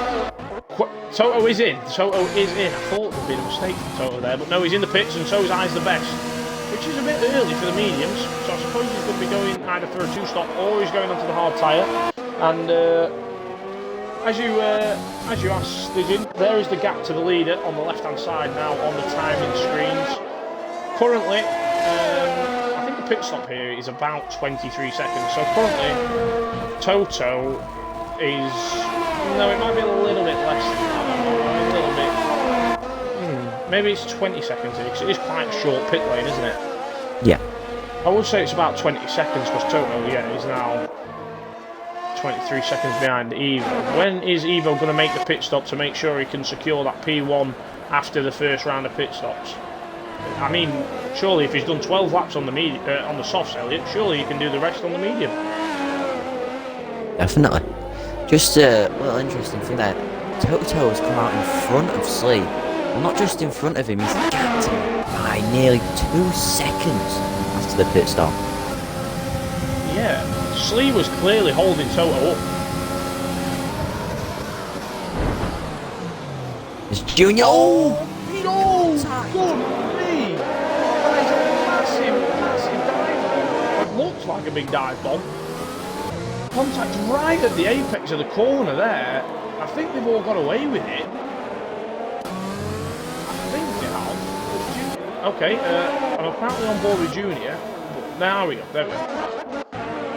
Again, trying to ruin what I was looking at again. But yeah, I think they've all got away with that somehow. Tacticals, yeah, he's got away with it. That wasn't looking nice. Now, I think Slee's you know, getting his elbows out, Elliot, because you can see Toto is making moves as Signs and Quaker hit the pits. Signs, where's he going to come out in relation to Slee? And Quaker's still in front. The undercut has not worked at all for Slee. Quaker and Toto have both jumped Slee on an overcut. Yeah, I think They've it just extended goes to the show. softs and they've done Slee. I think it just goes to Now show. Slee's going to have to do... Yeah, 100%. Slee must have been struggling for pace on the soft tyre, because as soon as he let them go, they have gone. Now Evo has to surely be thinking of the lads that have pitted. Are they going to undercut him? Surely Evo's got to hit the box. He's got a 7-second gap currently to Maniac in P2. And now he's got a 19.5-second gap to Toto. He has to hit the box. I think you're right. I can't see... He's on lap 13. He's carrying on. I can't believe this. I thought he'd be in. Is he going for the medium? All the way? Well, he'd go to the medium now anyway. We're halfway through the race and he's been on the softs from the start. The mediums would go fine to the end of the race. How is he still on then? I don't know. Dan, What? I'm trying to figure out Dan's strategy. Will Dan and Shane have to pit again? Surely they can't do 24 laps on the mediums. Sure. Surely not. I mean, I'm guessing now, net P1 of the race is probably Toto. I think Evo has thrown away the advantage he had at the pit stop by going so long. Can he... I'm not quite sure. I'm sure Toto is now net P1. And Massa, who Season retired. Oh, he's in the pit. He's retired in the pit lane. Unfortunately for the McLaren team, Caesar Wizard has retired in the pits, leaving Massa the only man out there, who I think is a current net P2 on the hard tyres, which can go to the end, but he's going to struggle against the boys behind him. Every Tacticals is dropping down the field as Eyes and Connor make moves. Can Eyes make a move on Connor down to this left-hander? Slee on the inside of Quirky as well. He cannot. Slee, yep, makes a move on Quirky Turtle. Now into P10. He really needs to cut that 2.5-second gap. Evo's pit.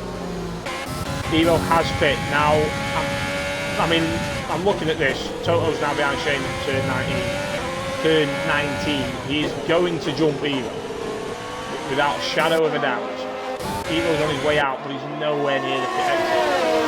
I can't see Evo being in front of... He might just be in front of Sainz. Sainz is coming to turn 1. Evo's on the inside, and yep, he's kept it. So he's kept it relatively clean, but his tyres are much younger than the boys around him. He's really thrown away that advantage he had there, really, by going a little bit longer. He needed to react to the undercut earlier, but now, taking the lead of the race without a penalty, RSF1 Maniac in the Haas on the alternate strategy. Stretch just 1.2 seconds behind. Both have obviously yet to pit. So there is time to be lost for those boys, but they'll be on fresh tyres at the end.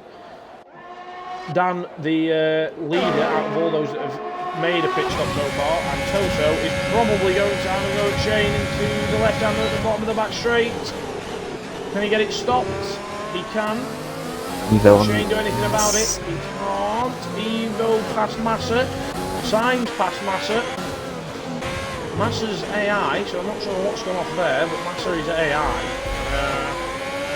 I don't know if he's recording something, but he's now not AI. Don't know what happened there, but Evo and Sainz pass him anyway. So now Evo's got a 2.5-second gap to Shane for P5.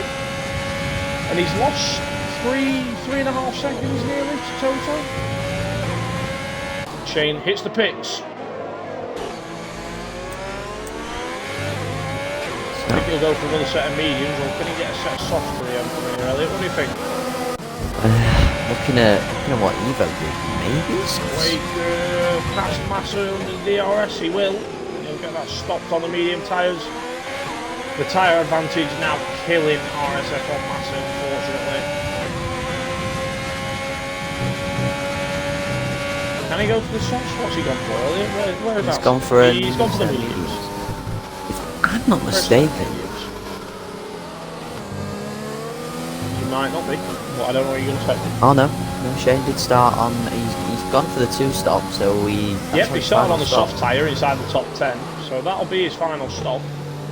What he can do from there, we are yet to see. Obviously, still drivers to pit. Maniac and Stretch, the leading drivers that are yet to pit. Everyone else now, apart from Junior, I think, has made a pit stop. Unfortunately, Junior had been caught up in a few scrappy incidents. So Evo, 3 seconds off Toto. Can he catch that, Elliot? Do you think he could maybe make those that tyre advantage work for him? I think it was 2 laps later he pitted. Maybe 3 laps to Toto, actually. If I'm not mistaken, I think the tyre is about 3% a lap, maybe more.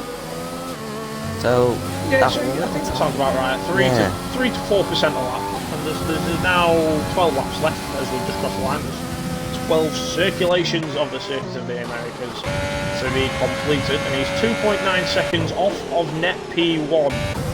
As Jace Lee's in the pits, Elliot. Check that out for me. Has he got damage? Is he having a wing change? What's going on for Jace Lee? No wing change. He's putting on a set of. Oh no, he has got a wing change. He has got a wing, yeah. So he obviously picked up damage somewhere along the lines and has unfortunately slipped all the way to P17. That is not going to help his championship hopes with only 3 races left. Or a bigger dent in the constructors. Yeah, especially Alfa Romeo running P4 and P7 currently. Quaker not got a penalty and is behind Sainz who does. Mercedes could lose a bit of ground here today. And the noob gamer, I do not know is the answer to that question. I don't know if you know this, Elliot. LR Evo, is he on a pad or a wheel? Do we know the answer to that? Someone in the chat might be able to help out with that, but I don't know. I've not got a clue. Judging by how long he went on them soft, probably a wheel. I would say, looking at his wheel movements, that he's on the wheel. Yeah, that'd be my guess. Yeah. But you never know. Maniac and Stretch in the pits, 16 laps down, and Maniac and Stretch pit the pit lane. Great first stint from them to Elliot. That's a cracking first stint on the medium tyre. And Dan's in as well. So Dan's actually going to come out behind Maniac and Stretch. So Toto does take the lead. Now he's got free air. We saw a cracking lap from Toto in Q1. Could he run away with it, Elliot? He's always got that. He's always got Evo working. Evo, like you said, extremely quick. But yeah, 2.7 seconds the gap. Could you do a quick penalty check? Is there a penalty difference between the top 2? There is not. In fact, the top 3 have all got 6 seconds of penalties. As it stands, Quaker Oaks wins the race. Wins the race. Is that right? Yeah, it is right. No, it's not right. It's just a few attempts, yeah. Yeah. Wow, if Quaker could get a move on, could be in contention for a win here. Absolutely. Toto on the oldest of the medium tyres out of the front 4 currently, but they're not that much older. Evo on the freshest, obviously in P2, who was running P1. He's struggling to really bring that gap down. It's holding at about 2.8 seconds. It's Dangerous Dan. By the way, Maniac and Stretch. What a stint from them. The P6 and P7. Maniac were out of penalty as well, and now they're on fresh softs. And they've got Dangerous Dan rapidly catching it. What a stint from Maniac and Stretch. That is a great first stint. In fact, this has helped Dangerous Dan out a lot, because if he can just stay in that DRS and follow these 2. These 3 will probably catch the front boys rapidly. Gap to the leader for Dan. Let's have a quick look at the gap to the leader for Dan. It's 14.7 seconds the gap to the leader with 9 laps left. I think he'll struggle to get to the leader, but he's got a 8-second gap to Quaker in P4. These boys could, I tell you what, Maniac without a penalty as well could be in for a great result. Already nearly in DRS with Massa. quick look at the penalties there. You can have a quick gander for yourself. Camo struggling on penalties big time. He may lose a lot of positions. Maniac and Stretch up 8th and 6th positions respectively. Great race from them so far, but Dan's going to get Stretch here with DRS assistance. Maniac's right on the back of Massa already. Looking at this, because of Massa... sort of gapping even a little bit. Yeah, because of Massa and then the top 3 having 6 seconds, Dan has only got 3 seconds. So if he can close in just in that 3-second mark, if he can get a great move on, he could be for the podium maybe. Yeah, and Dan needs it. If Toto's leading the race right now, Dan needs to get as close to him as he can. Damage limitation is going to be key. Dan doesn't have DRS apparently, even though he's right behind him. Or he's not bothering using it as Maniac goes for the move on Massa. The fresh softs working a treat for that Haas driver. Massa will be struggling on those hards now. 16 laps he's put under the belt, another 8 to go. He needs to get them to the end. Oh, Connor out of the last corner, maybe? Could that bring... Pits? I'm not too sure. No, out the last corner, lost traction. Out the last corner. Got VSC. What with Junior? Yep, he's on the outside, and we've got a VSC. Dangerous Dan has actually picked up the fastest lap of the race as well. Yeah, fastest lap of the race currently, a 1:32.695 from Dangerous Dan in P7. Gap to the leader. 15 seconds right now for Dangerous Dan. Obviously we're under VSC, things have changed. It says 14. It's probably about 14 seconds to get to the leader. I think we're under racing conditions. We are. The track has gone green. We are under racing conditions. Dan needs to get past Massa quick time as the Loft let Maniac go. He's going to run. Is he going to use the cutback? He is. Dan on the brakes. Great move, Dangerous Dan. Nice little switchback, and he needs to get hold of Maniac. Evo's got another 3 seconds. Why are these things not popping up for me? It was obviously because we disconnected, I'm guessing. Yeah. Yeah, Evo's picked up another 3 seconds. Quirky's got to try through for speeding under the VSC. That's a real shame for the reserve driver in the Haas down in P14. Elliot, you might have a bit of a mad one there.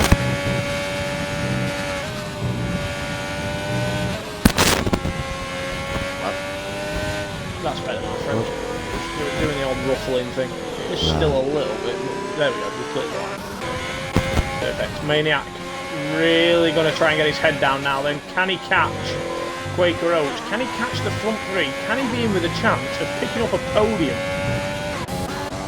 Camo and Quirky into the pits. Camo, I've got a funny feeling, is going to try for fastest lap. Oh, that was nearly a mistake from Camo. Straight out of the pit lane. But I wonder if Camo knows he'd be a little bit silly to take fastest lap from his teammate when he needs it for the championship. Yeah, that's not really what Dan... I don't know if they're in comms, I'm not too sure. I had a little thing from Patronus there saying if I pause and unpause I might get my thing back. So I've paused and unpaused, and yeah, there you go. MV Tacticals, 5-second penalty for crossing the pit lane exit white line. Maniac cut the gap to 2.5 seconds. This is a drive and a half from RSF1 Maniac so far. This is phenomenal. Yeah, if he keeps this pace up, I don't want to. Honestly, I hate jinxing it. But just maybe. Quick look at the gap to the leader. 9 seconds. The gap to the leader, Elliot. 6 seconds left. He's 9 seconds away from that second. He's 3.6 seconds away from winning the race if he can beat Quaker. Wow. Come on, Maniac. That would be a phenomenal result for Maniac. And Stretch in P7, another great drive as well in the Red Bull for RSF1 Stretch. Dan's more cheering Maniac on as well. The championship. Duffer, that overtake by Dangerous Dan was beautiful. Agreed. That was a phenomenal cutback from Dan. And thank you, Patronus, by the way, for the advice on getting the penalties sorted. What do you think, El? 6 laps left. if Maniac makes the move on Quaker, I think he stands a chance, you know. It depends when them softs start to feel a bit I don't know, mate. fresh. 8 laps. No, 9 laps. Surely he'll be okay. We saw Evo do 12 laps. We saw Toto do 11. So I think he might stand a real chance.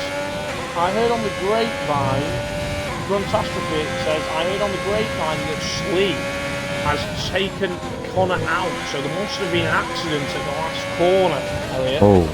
That's caused the crash. I did think Connor's car was parked in a little bit of a weird place. However, I am not one to judge. I didn't see what happened, so we'll wait for the steward's report to decide that one, Mr. Grunt. As we see Maniac close right within the second. He's in DRS range, very nearly anyway. Saying Gap's that, starting to close.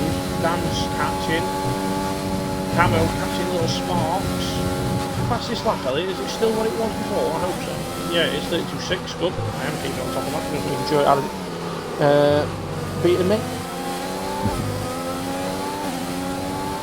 The new gamer, when does the next season start after this? Oh, and Muddy has answered it. Lovely stuff. Yes, we have 3 races left after this one. The new gamer, my friend, obviously including the Christmas break. Oh, Junior is retiring the pit lane. But including the Christmas break, we will be finishing around about,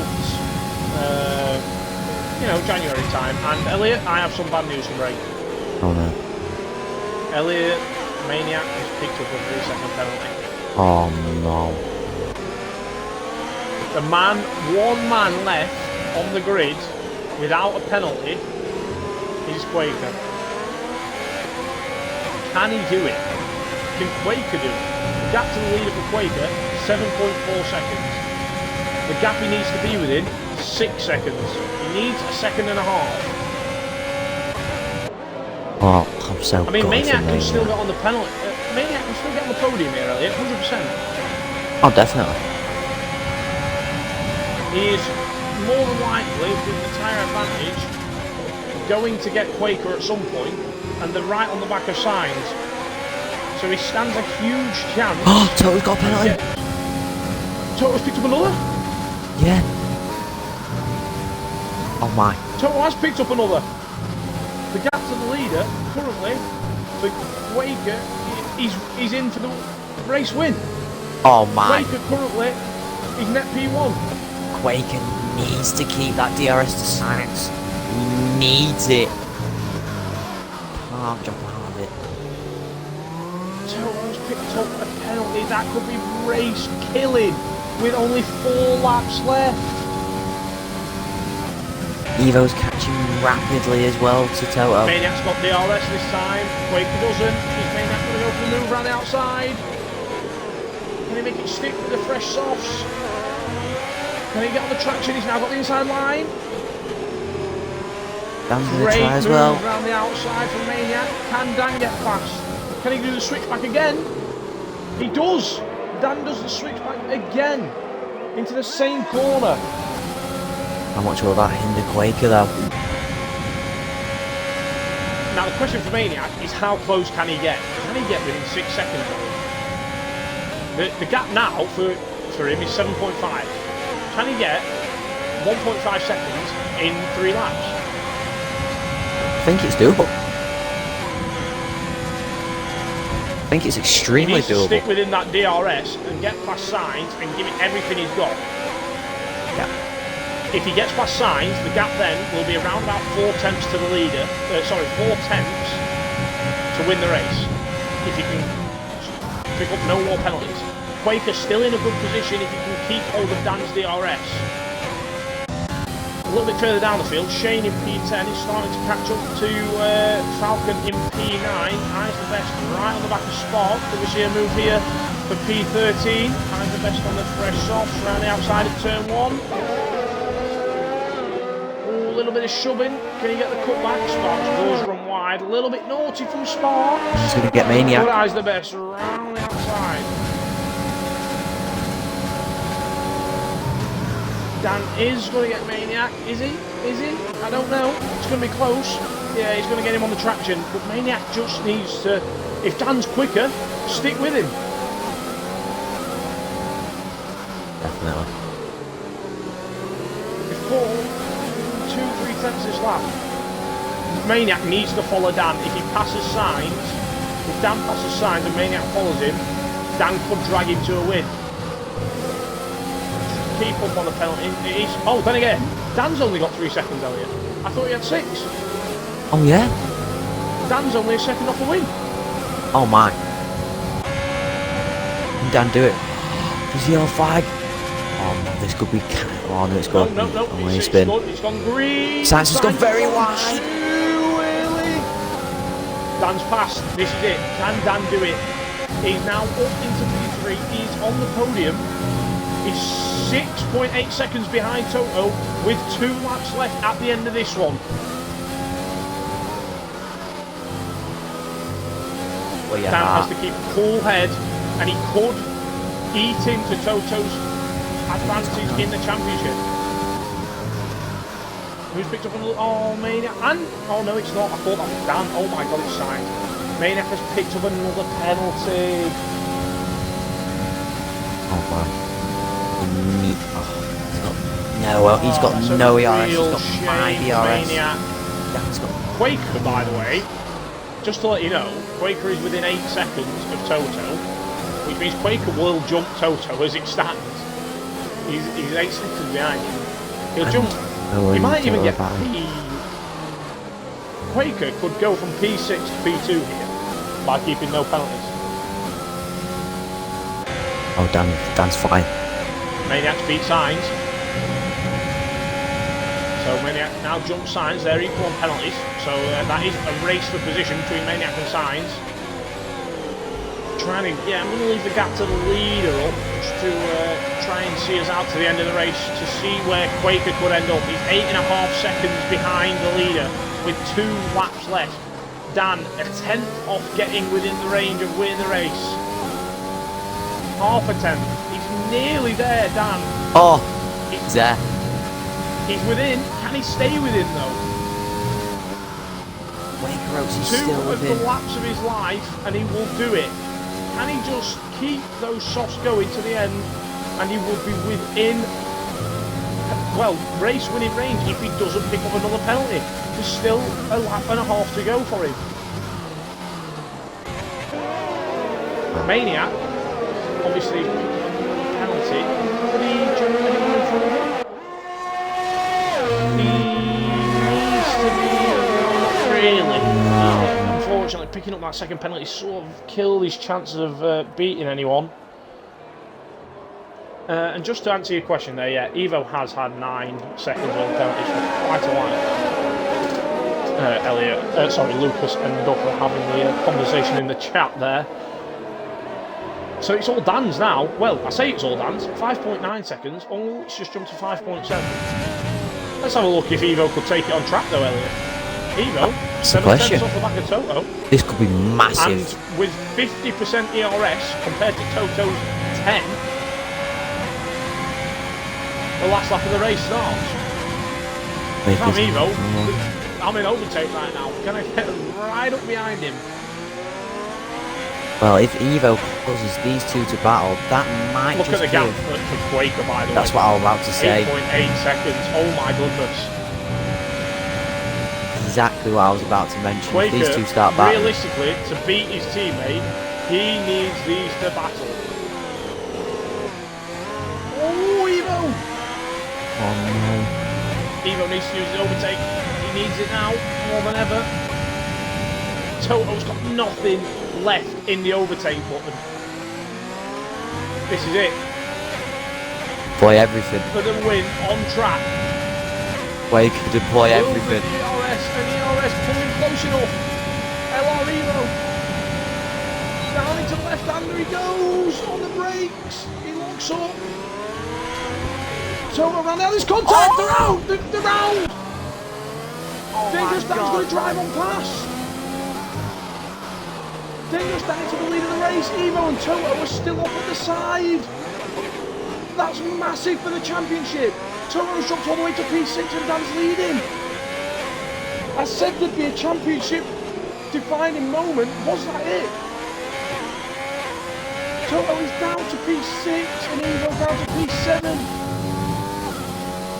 But tonight's race winner, after all that on the last lap, it's going to be Dangerous Dan in the Williams. To the line he comes and he wins the race. And Maniac's going to get P2. Where's Quaker going to end up? P2. What a race. What a race towards the end. Oh my goodness. Wow. Oh man. Massively for the championship. Jace Lee, he's not going to bring home a point.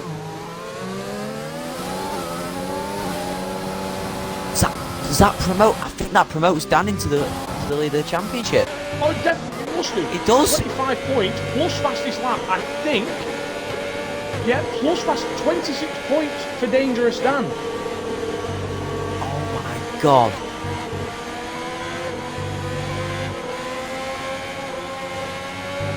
Points for Dangerous Dan, and what is it now for P6? Isn't it like 8? Yeah, it is, yeah. Yeah, it is 8. So the gap would be 20. Now Dangerous Dan leads by 6 points. Wow. What a race. What a phenomenal race. The noob gamer ERS was OP for Evo. You're right, he saved his ERS and he made a great move into the left-hander. It's a real shame about the contact with Toto. I'm sure that one may go to the stewards. But what a great race on the final lap. Jesus.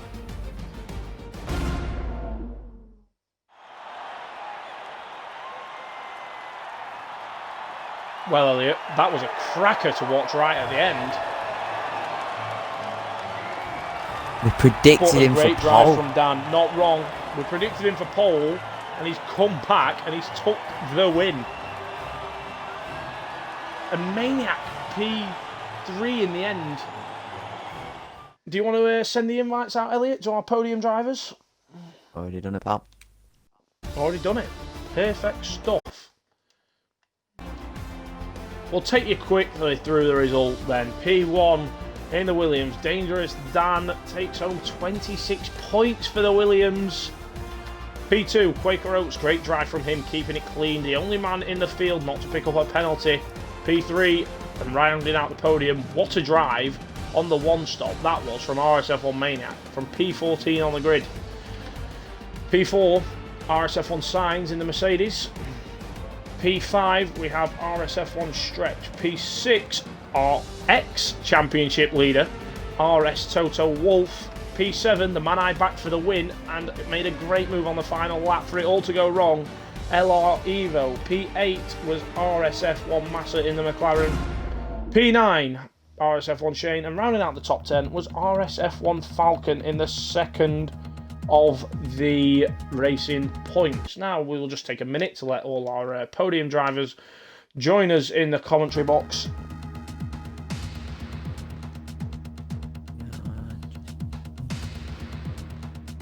The Noob Gamer, yes, my friend. When you submit a form through the website, which I'm sure that's what you've done, admins will see this, or a moderator will see this, and someone will get back to you. Or, if you so wish, please message one of the committee members on the Xbox. We've got RSF1 Shane 0407, who you can see in front of me here on the stream, or we also have RSF1 Raikkonen. Either of those two would be more than happy to assist you with joining the league. And have we got everyone, Elliot? Or are we missing someone? Who are we missing? I feel like we're missing someone. I believe Quaker Oats doesn't have a mic. Is that so? Okie dokie. Well, in that case, if you give me a hot minute, we will we'll go through them. Well, third and first is who we've got with us. So, do you want to do Maniac? And, well, I'll do Dan, if that works for you. Have you both ticked the box for me, boys? Ticked it, mate, yeah. Alright, Elliot, I'll let you lead the way with RSF1 Maniac. So, Maniac, not the qualifying you wanted, but the race, absolutely unbelievable drive. That's the first stint. You and Stretch together made a great ground there. Take me through your thoughts and feeling qualifying and the race, please. Well, I wasn't expecting to do any good in qualifying, as I'd done literally probably 1 hour of TT before the race start, so I kind of knew I was kind of completely off the pace. And when I saw people like Dan and Toto doing like 1 minute 30s, and I was like barely scraping the 1:31s, I was just kind of like, yeah, it's gonna be a bad qualifying. So I didn't really expect much. I was just happy to get the Q2, to be honest. And then the start of the race, well, formation lap. Thank you very much for like the quick invite back. But yeah, got booted out of the game, so that was a little frustrating. So obviously I wasn't able to warm my tyres. My tyres were like 74 degrees in the first lap, so it wasn't ideal. But I just kept my head down, and yeah, I managed to find myself sticking to the back of the soft runners, which was strange. And then it was just me and Stretch for the first stint, and then I knew by the fact that I was still with the soft runners by the time they were making their pit stops, I was kind of like, if I was managed just to push a bit further, I could potentially get top 5 maybe. I definitely didn't think a podium was on the cards, but yeah, overall it was actually a really decent race. I had a nice battle with it was Dan, Signs and Quaker Oats for P3 at one stage, but other than that, yeah, it was alright.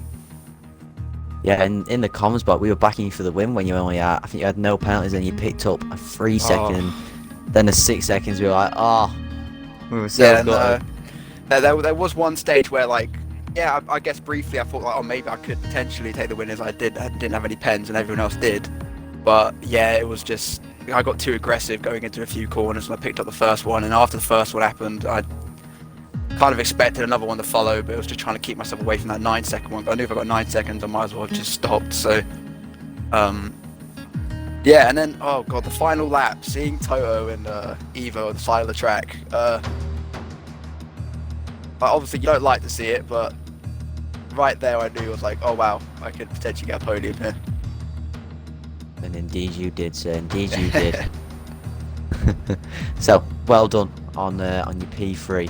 Thank you very much, buddy. Obviously, we move to the next race, which I believe is Mexico. That's correct. Yeah, Mexico. What's your thoughts and feelings, Maniac, for Mexico? I quite like Mexico. It's a nice little track. I quite enjoy the S section as well, which quite a lot of drivers struggle with. So I'm hoping I can use that to my advantage. But yeah, I'm looking forward to Mexico. The last few tracks are my favourite. Brazil's my favourite track, so I'm looking more forward to the next one afterwards. But yeah, definitely. We'll definitely keep an eye out for you at them tracks. Congratulations on P2. Josh, over to you. Congratulations, Maniac. I was well impressed with that drive, my friend. Thank you very much. And to move on, yes, to today's winner. Unfortunately, P2 can't join us, but we will move swiftly on to today's winner, part of the Williams racing team, Dangerous Dan 212, and not only today's winner, but now our overall Drivers' Championship leader. Dan, you must be chuffed to bits with that 2-stop. Yeah, definitely, mate. I was very happy with that. Firstly, congrats to Maniac. That was a great race. I loved our battle there. You really held on. Made it really difficult, but yeah, I wasn't happy with quali. Definitely not. Did my first banker on. I used that as softs to try and save a set for the race, which I did use in the end, but it meant that it was just having one go in Q3, and I invalidated, and it left me 10th, but started well. From the start, I knew I couldn't make the 1-stop because I'm not really the greatest at saving my tyres.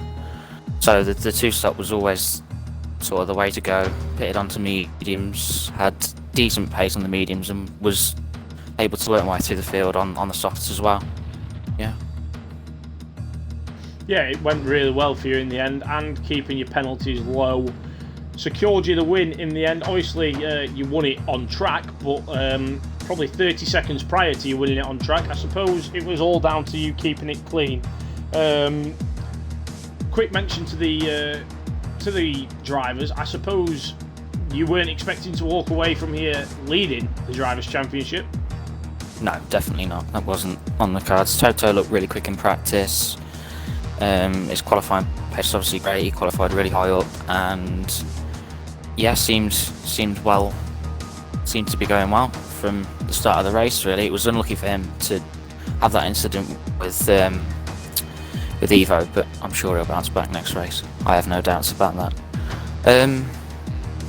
Yeah, I just needed to keep the penalties down. That was the main thing, and I was happy that I'd done that. There was a few in front with 6 and 9 seconds, and I was constantly having to ask and measure the gap and work out whether positions I was going to gain at the end of the race. But yeah, I'm really happy that I was able to jump those people.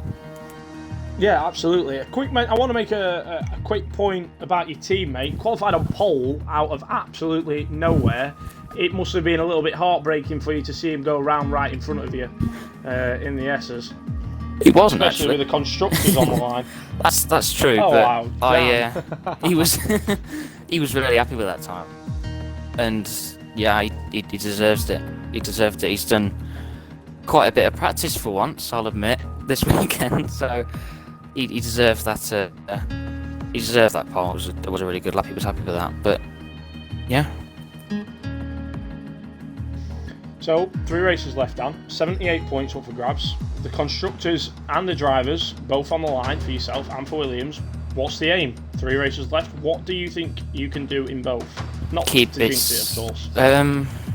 It's staying as high up as I can. I remember last season I quite liked the last 2 tracks. I've not done too much on them on this game just yet, but I'm obviously going to at some point.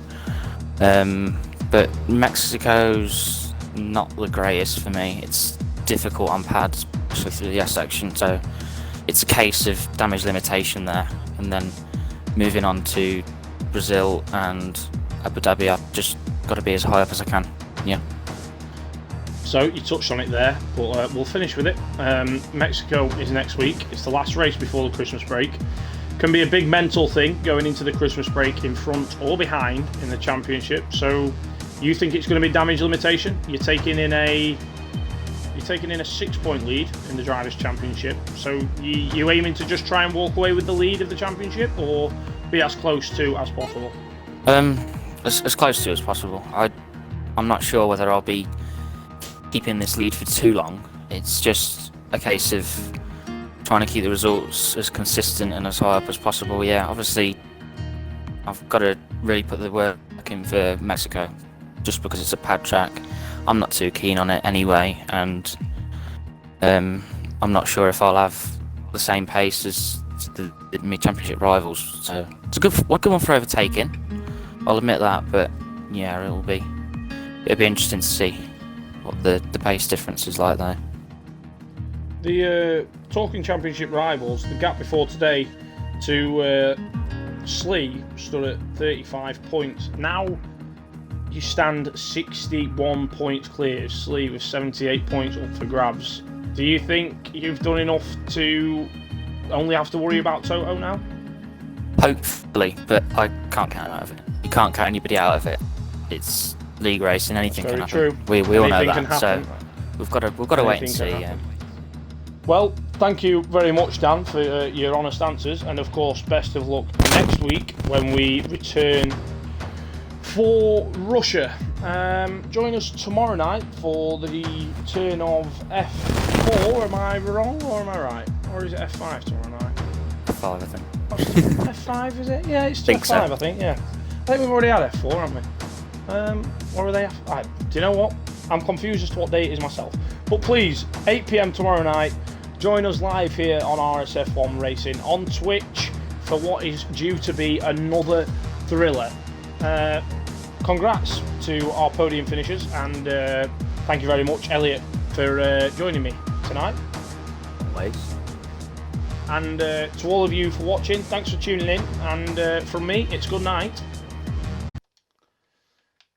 Good night from And me. we'll see you.